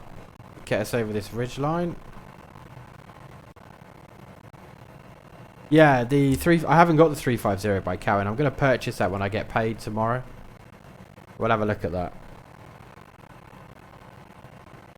I had the one for X-Plane. I just haven't had it for Microsoft Flight Sim.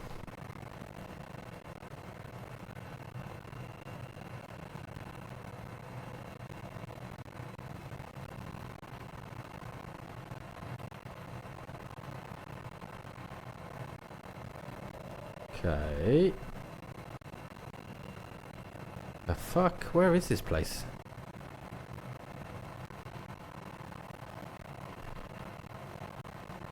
Oop, don't lose the speed here. This is not a good place to be burning speed off.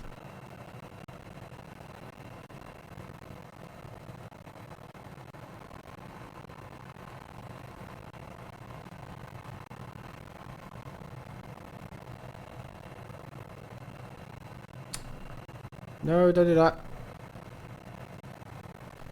Oh, I can't get into the bloody instruments. Okay, so it's down here on the left, is it? Is it right down there in the valley?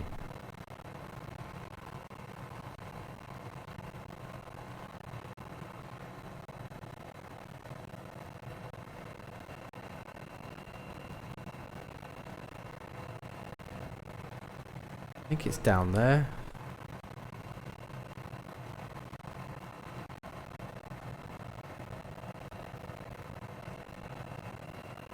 Okay.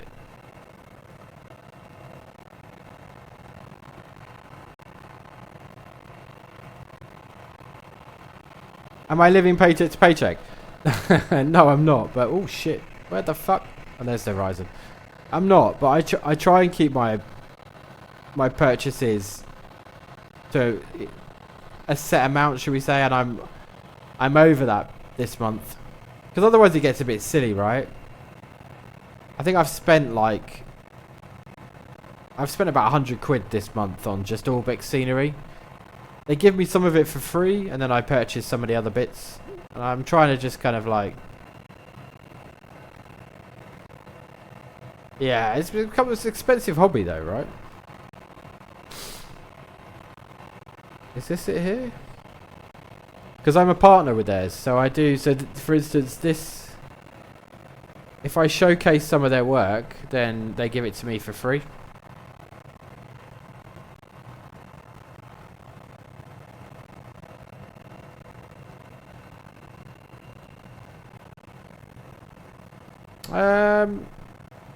I think if she found out the... I don't think she'd like it. If she found out the truth. It's not that I'm hiding it, but she's known me for a long time, right? So... I can't find this airport.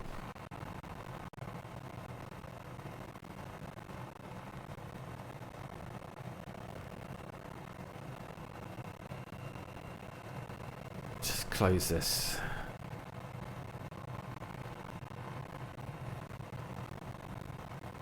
I was spending money on flights then before I met my wife, let's just say that.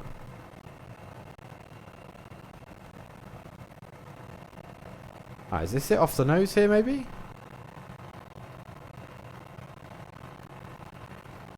No, that's auto-gen. That is not scenery. We were together... How long did we date before we got married? Oh, God. Years. We got married quite late. We were together for about 8 years before we got married.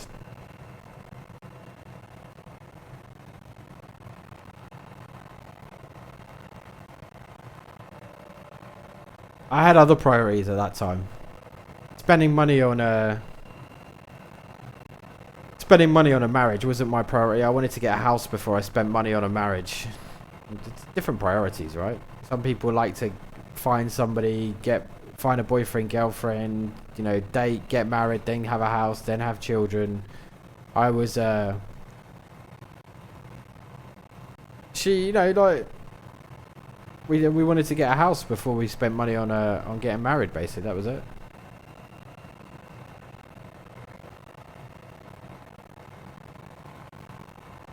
Right. I literally don't know where this place is.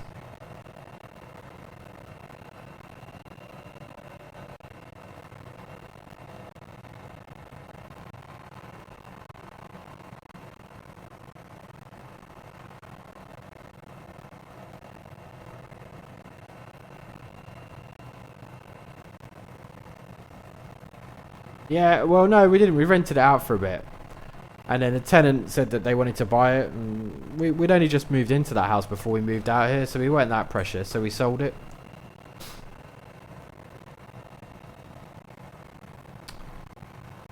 The fuck? Where? It says I'm over it, but this is just a canyon. Oh, hang on. What's this here? Aha! Bingo. Found it.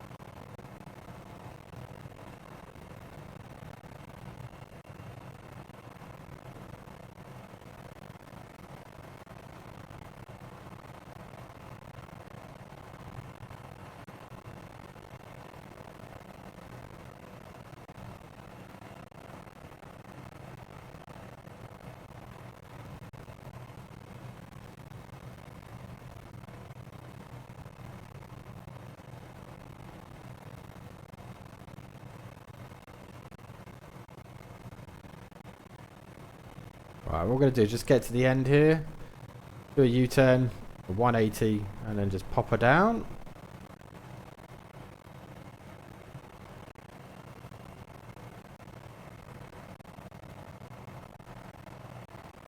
There we go.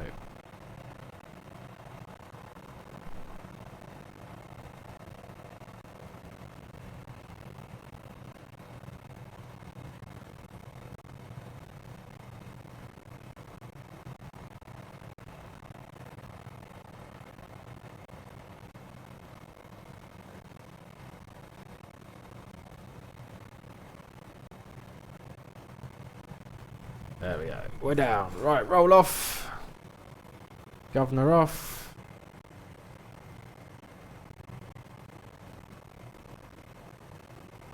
Yeah, I mean they're really difficult to spot unless you know. You should try out Tobii eye tracker. We've got 10 Tobii eye trackers at work, all boxed up. Nobody's using them. So I keep telling the guy whose team it is to say, "Can I just borrow one? I just want to see what it's like." He did say yes, actually, but I've just never got around to taking one. I should do, really. Because I've got Track IR, it's good enough. We use them for, we use it for eye motion tracking when we're doing customer interviews for digital testing. So, you know, we can track where their eyes, where their eyes are actually looking on the screen of the prototypes. So this is... I have no idea where this is. Hang on. I've forgotten where this is now. Nahu Airport. Yeah, but you want to... If you're building apps for people, right? You want to know... Is the information they're seeing on the screen, is it clear enough? Does that particular design work? It's not my department. It's a department that essentially works for me, and they do an important part of the process. You know, they look after the design, the look and the feel of the app. No, but it's not when you're using the app, right? It's when they call it like closed group testing. So we're paying people to come and spend 3 hours with us to use an app on a phone, and they're in a room where we kind of look at all their motions and they track their eyes and all that kind of stuff. They're like testing guinea pigs. They get paid for it. Right, roll on. Governor on. There's the governor. Right, now we've got to go back to... Oh god. Gahunu Airstrip, which is basically the other way around. So...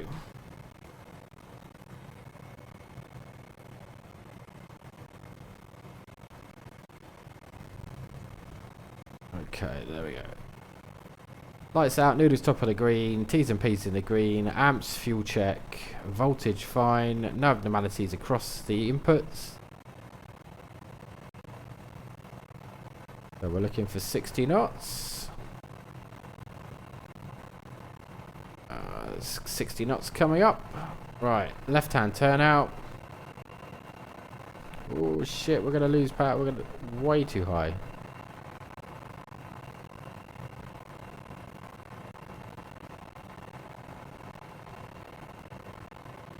Okay, we're over this mountain by the looks of it. Not quite. I think we're this way, actually. Pull as much power as we can. Okay, we're over here. Roll on. So, I'll show you when we get to the... I'll show you when we land at the other place. So, essentially what I'm doing is I'm controlling the throttle of the helicopter. So when you land a helicopter, the first thing you should really do is roll off the throttle. And the reason why you do that is because when the rotor starts to reduce in its rotation, then it has a less as the engine spools down essentially when you roll the throttle off. It means that if anybody accidentally puts an input in, then the helicopter won't do anything because there's not enough torque or rotation in the engine, or the engine doesn't have enough power to react to it. So have you seen the video of the pilot who gets thrown out of a helicopter because a passenger accidentally presses the pedal, and it just basically starts spinning around, and eventually he gets back inside and then presses the pedal, and then everything's okay? Have you seen that doing the rounds? That's because the pilot didn't roll off, right? So the throttle was still open. So at the minute, the governor is controlling the throttle of the helicopter. So as I'm pulling more collective, it's essentially inputting more throttle into the helicopter. So it's essentially governing that. It's like an auto throttle, I guess you could look at it that way. It's the simplest way to say it. So what you need to do is you need to turn the governor off. You need to roll off. So you need to turn the throttle off and then turn the governor off. Because if you don't turn the governor off, all the governor will do is as you roll the throttle off, it'll reopen the throttle again.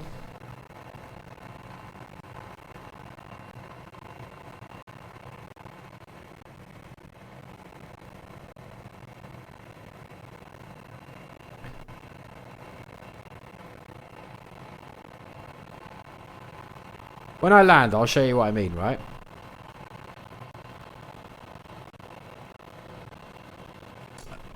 Probably because he was probably in the process of just shutting down the helicopter and getting the passengers safe and sound. Oh my god, we're a bit heavy on the speed here. Hang on. So I kind of understand that. The mistake he made, I think, is the fact that, like I said, he didn't roll the throttle off, right? What he should have done is made everybody stay where they were, rolled the throttle off if he was going to shut down the helicopter and not get out. Okay, it should be off the nose here somewhere. And then got everybody out, but he didn't, unfortunately, and that happened. Like I said, some of the passengers accidentally stepped on a pedal or something like that happened. My flight instructor had an incident, or he knew of somebody that had an incident. I can't remember if it was him or not. Where they landed a helicopter, a lady got out, but her handbag was stuck on the collective. And as she pulled her handbag out, of course, the helicopter shot into the air. So always roll off your throttle before anybody gets out. Because then you can't do anything. Nothing can happen, right? There's not enough power in the helicopter to do anything. Ooh, what's that? Is that down there?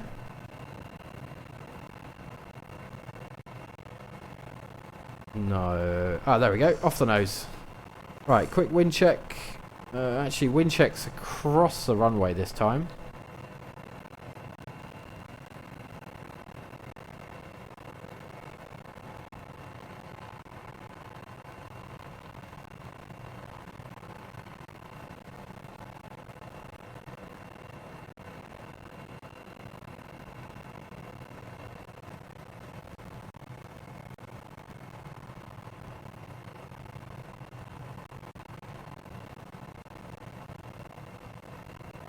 I think I'm gonna run out of runway here.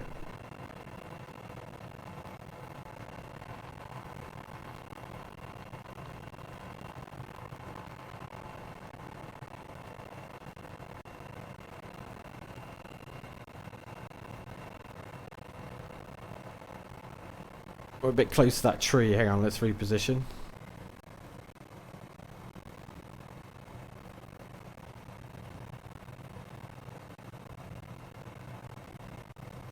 Okay, so look, watch. So I'll explain what I mean, ABS. Hang on. Let me just put her down, right? So look, right, so I've dropped, if we look here, see that? That's the throttle, right? Now, the governor is controlling the throttle at the minute. So if I roll this down, this will always stay at 101. Because you can't really see it in the sim, but in real life, this will automatically get pushed back over. Because the governor's noticing that the RPMs, the rotor RPM M1's dropping. Sorry, N2's dropping. And as a consequence, it's going to increase the throttle to try and mitigate that risk of that reduction. So what we have to do is we have to turn off the governor. And before we do that, 1 second. Yeah, there we go. If I took that, so I've got the throttle fully rolled over now to the left, so fully open. Turn the governor off. There you go. See, like, it's starting to rise. Put the governor on. And then it's starting to bring it back down to 101, which is what we need it to be at, right? So 101 is the mathematical equation or the perfect sweet spot for RPM or N2. Now, if I bring the collective up, so look, I'm just going to slowly start to raise the collective. Then we're going to go up, right? We're going to take off at some point, right? There we go. Because there's enough throttle in there. There's enough rotation in the disc to be able to maintain the hover. Now, if I bring that back down again, and we turn off. Turn off the governor, and then we roll the throttle completely off. Come on, calm down. Come down. Okay, so it's starting to come down. Okay, normally when it gets past 95, it's probably when it's about safe. Not past 90. Right. Alright, let's bring it down. Come on. But look, I'm just controlling this basically. Right, now if I bring the collective up, let's see what happens now. You might get some, there might be some lift, but look how far up it is now compared to where it was before. In fact, look, I don't even think it's going to take off, look. In fact, the more collective I'm pulling, the quicker the RPM's reducing because there's not enough throttle to maintain, there's not enough throttle to maintain the, as the blades are digging into the air, the drag. The other thing is as well, look, if I move this around, look, nothing. Oh, okay, this is very badly modelled in sim, but the helicopter shouldn't actually do anything because there isn't enough in the disc. Right, what if I roll it off completely? But yeah. So look, and if I bring it all the way. Okay, so I had to pretty much bring it to the top of the collective before anything actually happened. And actually, nothing did happen in the end. Actually, there you go. Look, I'm full collective up now.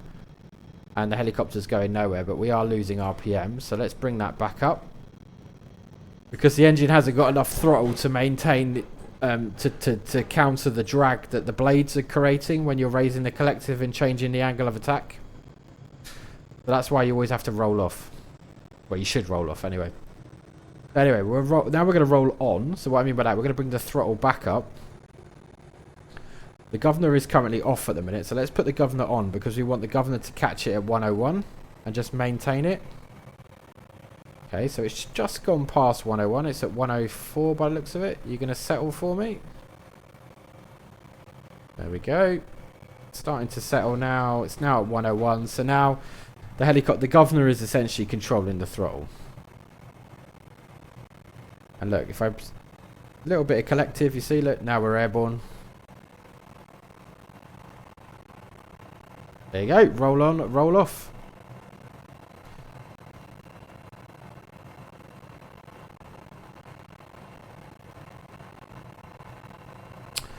Oh, whoops. All that talk about governors and throttles, I forgot to put my floats on.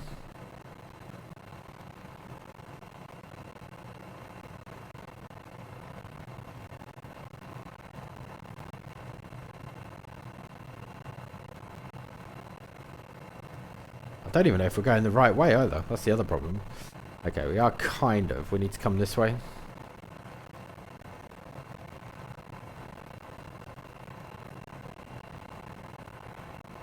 Will I buy a helicopter when I retire? I doubt it.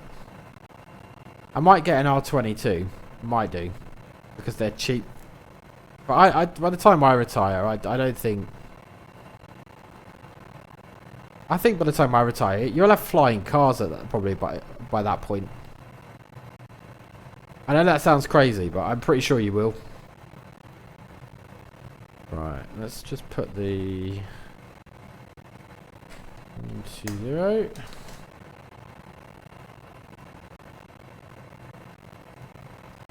There we go. Alright, let's put the floats on. And we are tracking this way. What's disgusting? Flying cars or the floats?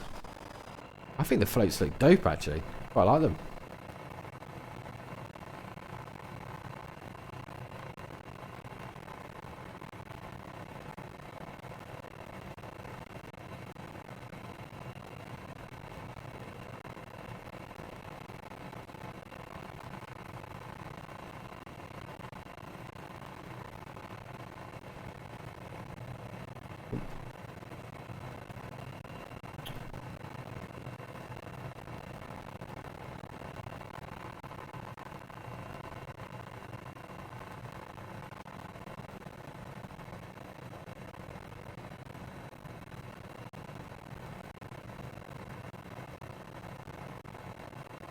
Okay, right, we're trimmed out. It's taken me, and we're kind of on track, which is good.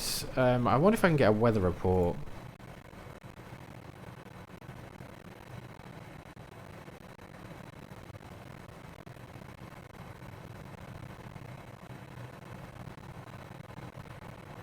Nope, no weather available. Okay.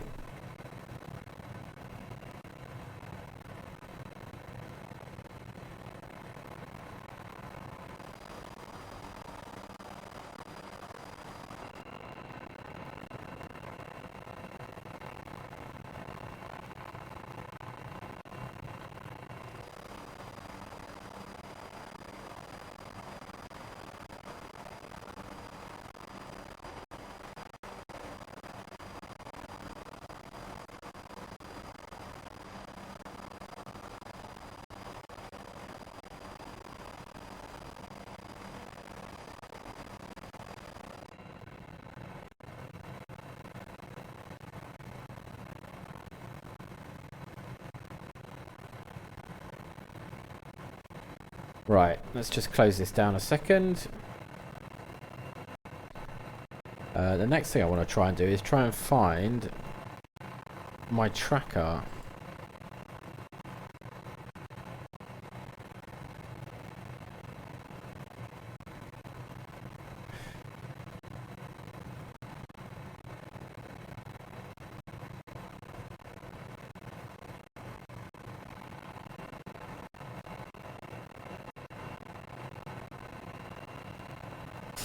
Okay, we're 11 minutes away. That's good. Just over here.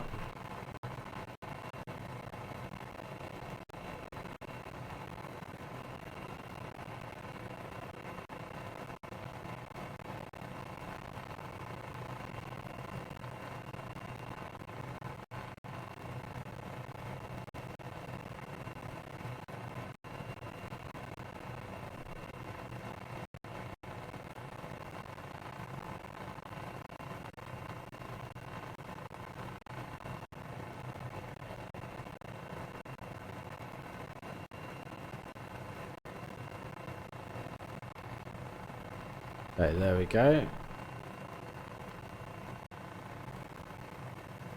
Kind of trimmed out. That's good. Just press record now for the landing.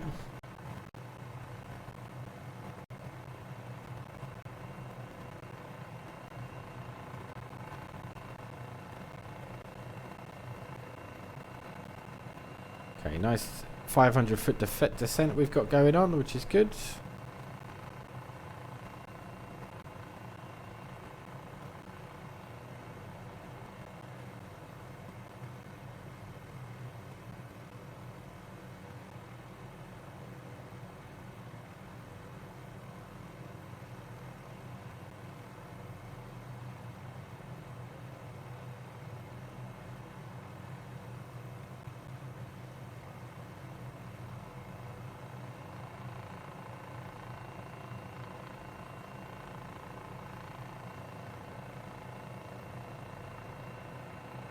So the airport's just there. And that's Papua New Guinea. What a beautiful place of the world.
Eight minutes away. I think that's it. I think we're just over there somewhere.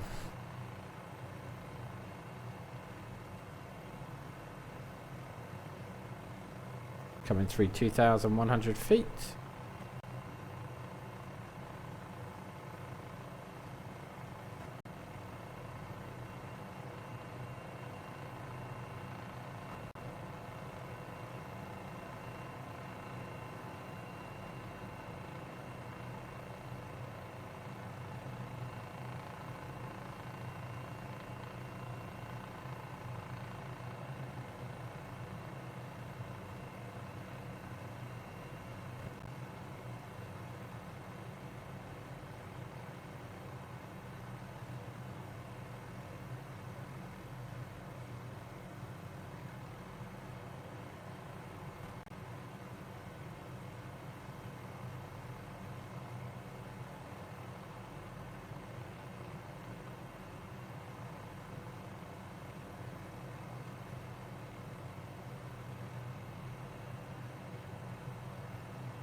Hey Tron, we're flying the Cow and Sim MD500.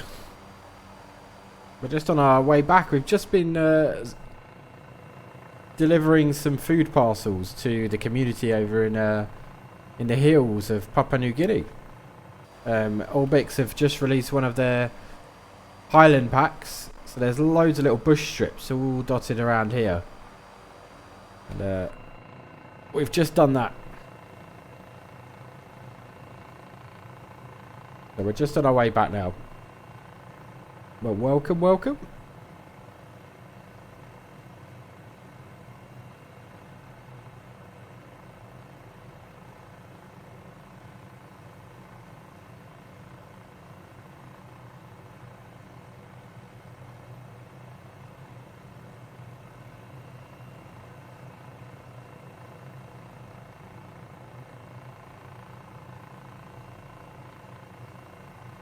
Jaws.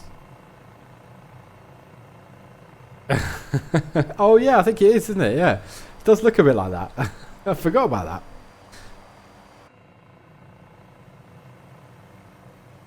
Well, it could be Jaws in this part of the world if we end up in the drink. I think they've got some big fish around here.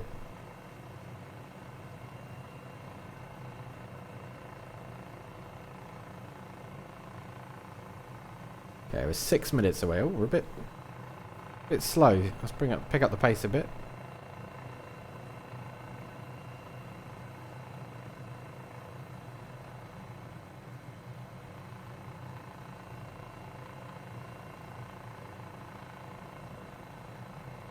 I'm very unfamiliar with this part of the world. I've never flown here before, but it is particularly beautiful, I have to say.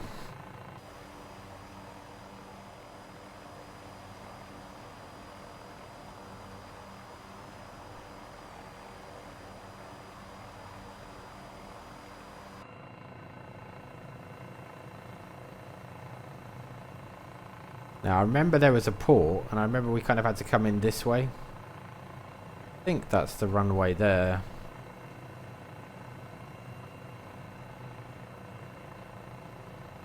I think it's there.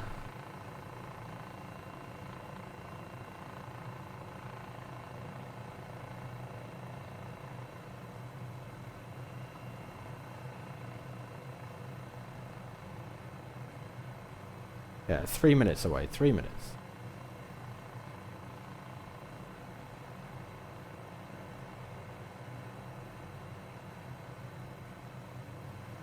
Do you fly helicopters, Tron? Or are you a fixed wing person?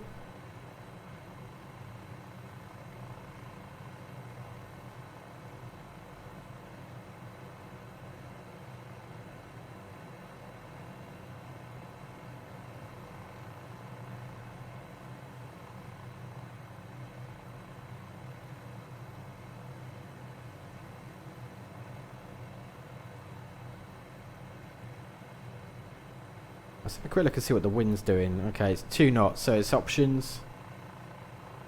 I think I'm just going to make straight in for the helipad once we get visual. I think it's gate number 2, if I remember rightly.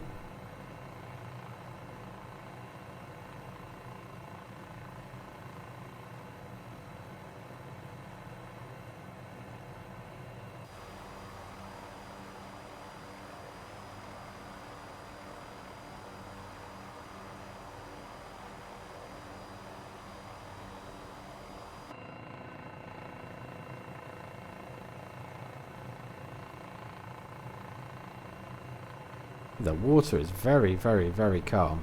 I hate it when it's like this. It's very, when you can't see any pattern to it like you can over here. Love them all vehicles. Ah, see, that's good. A man with an open mind. A person with an open mind. Say a man, that's very sexist.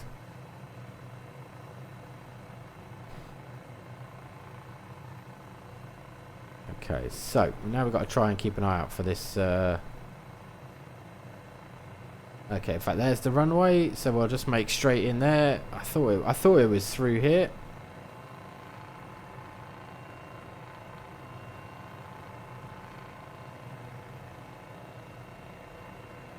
Get ourselves below 1,000 feet. Mangdown traffic, helicopter Golf Oscar Sierra Mike on approach final 1-4.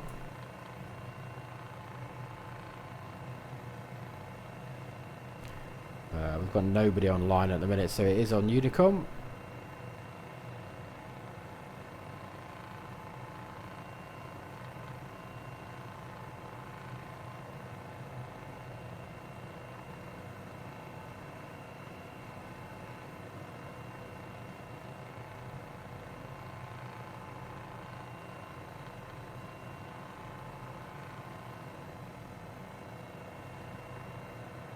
Let's take the trim out.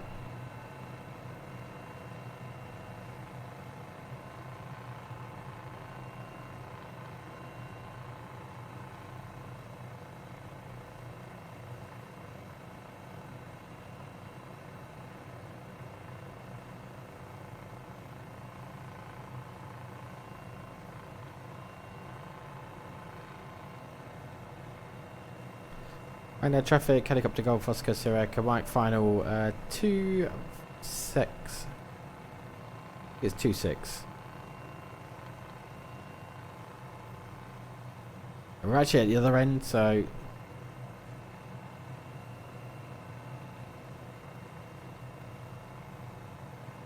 oh, it's 2-5.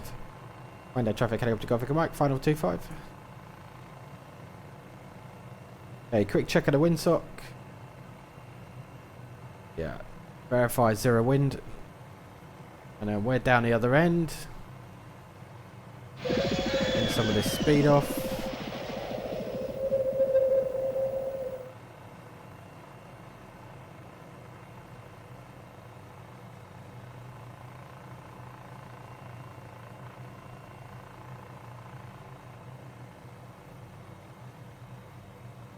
Okay, we're going to make straight into the pad.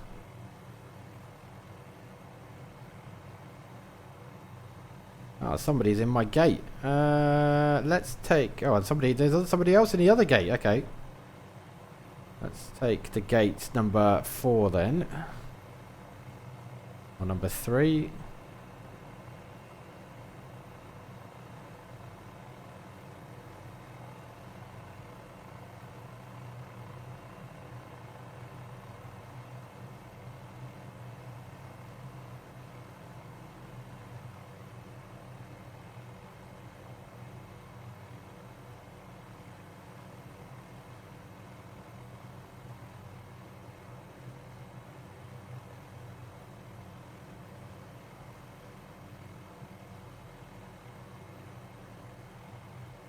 Contact.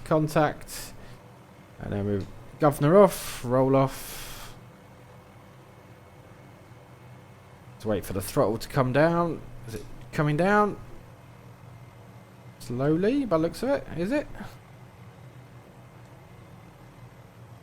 There we go. Completely off.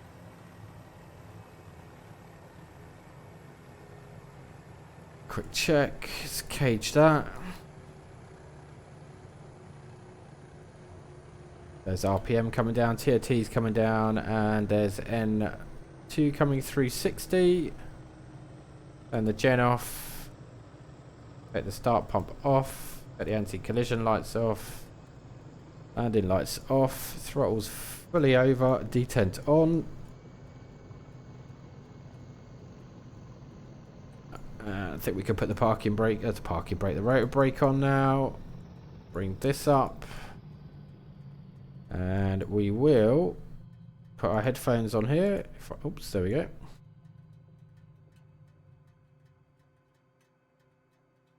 You can do it, yeah. I think so. I think it does work. Right, there we go. Right, what we'll do is we'll come off the network. We'll have a quick look at the landing, and then I'm going to call it a night there. But that was pretty good, to be honest. Right, let's come off the network. And then this might crash the system, but let's try.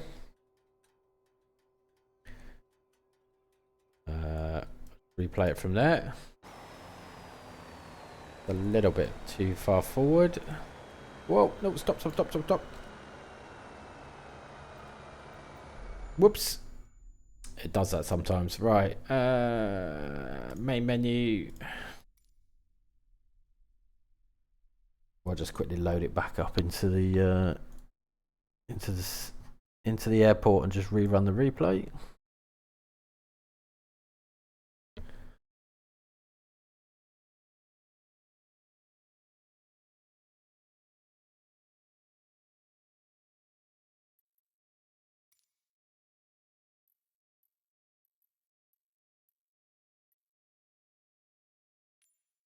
There we go. Down here, gate 2. Gate 1.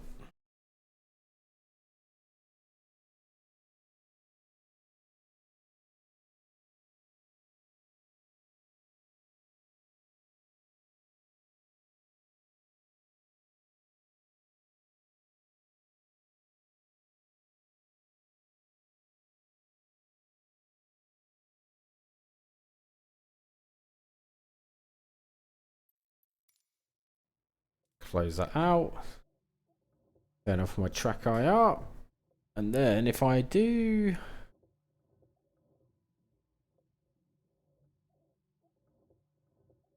this,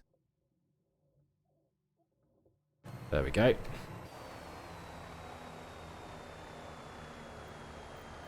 Pause that a sec. No, can we not pause that? Right, hang on. Cameras in this game are so crap. Right. And then I also want the drone speed to be high. There we go.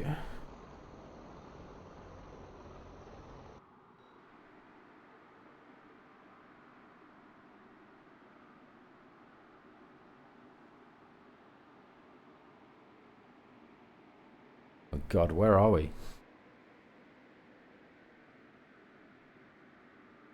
Oh, okay, we're all the way over here.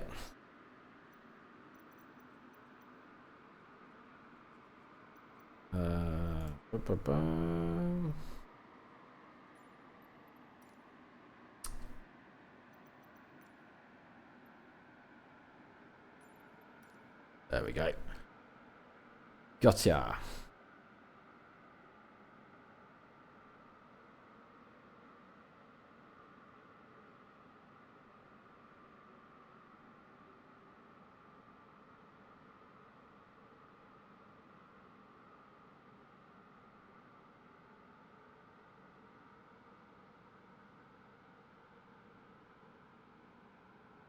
There we are.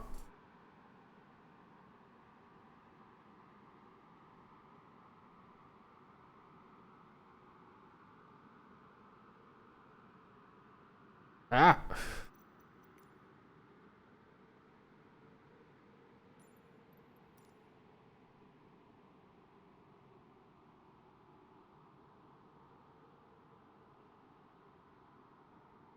Oh, because the engine, I didn't start the bloody engine, so that's why the blades are not turning. Oh, that's a bit crap. I need to remember that next time. Can't wait for them to sort out the replay tool in the new 24. That'd be quite handy. Then we landed on this gate, wasn't it?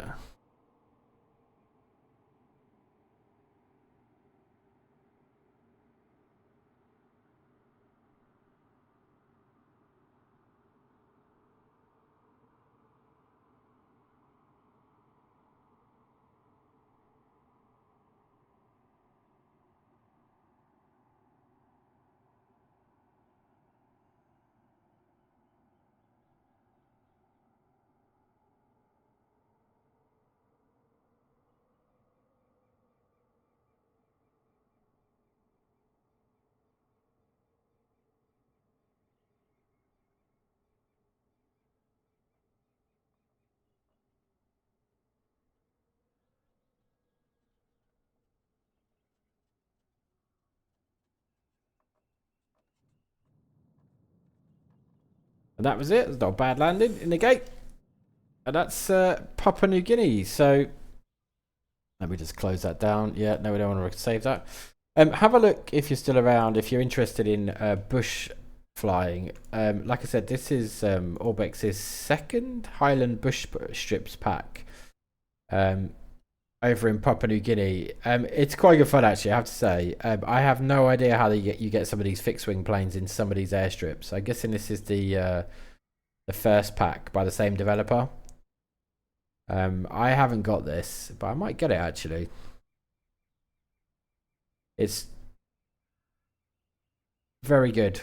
Very interesting. As if you do it with a couple of friends, I think that could be quite a laugh. Right, I'm done. I will see you all later. OBS, if you're still around, good luck, sir. Chin up. Don't worry about it. Everything will be all right.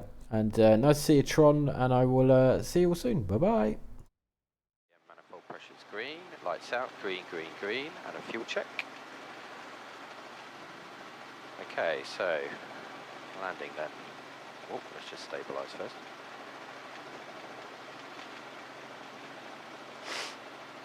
Where's the wind again?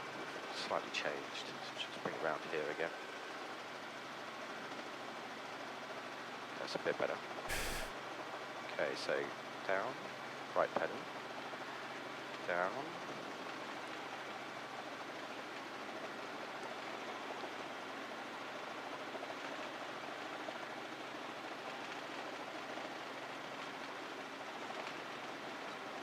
So you can see the aircraft is dropping the nose a little bit there. Yeah. That's why you feel like forward. So don't worry about having off. Remember, if you're on your own in this aircraft or solo, Yeah. you're definitely going to land with the back skids first. So let me just demonstrate something to you. You have control, yeah? I have control. So Okay. let me just show you something. So Yep. if you specifically when you're on your own, you're going to have to get that nose of the aircraft to lift up correctly.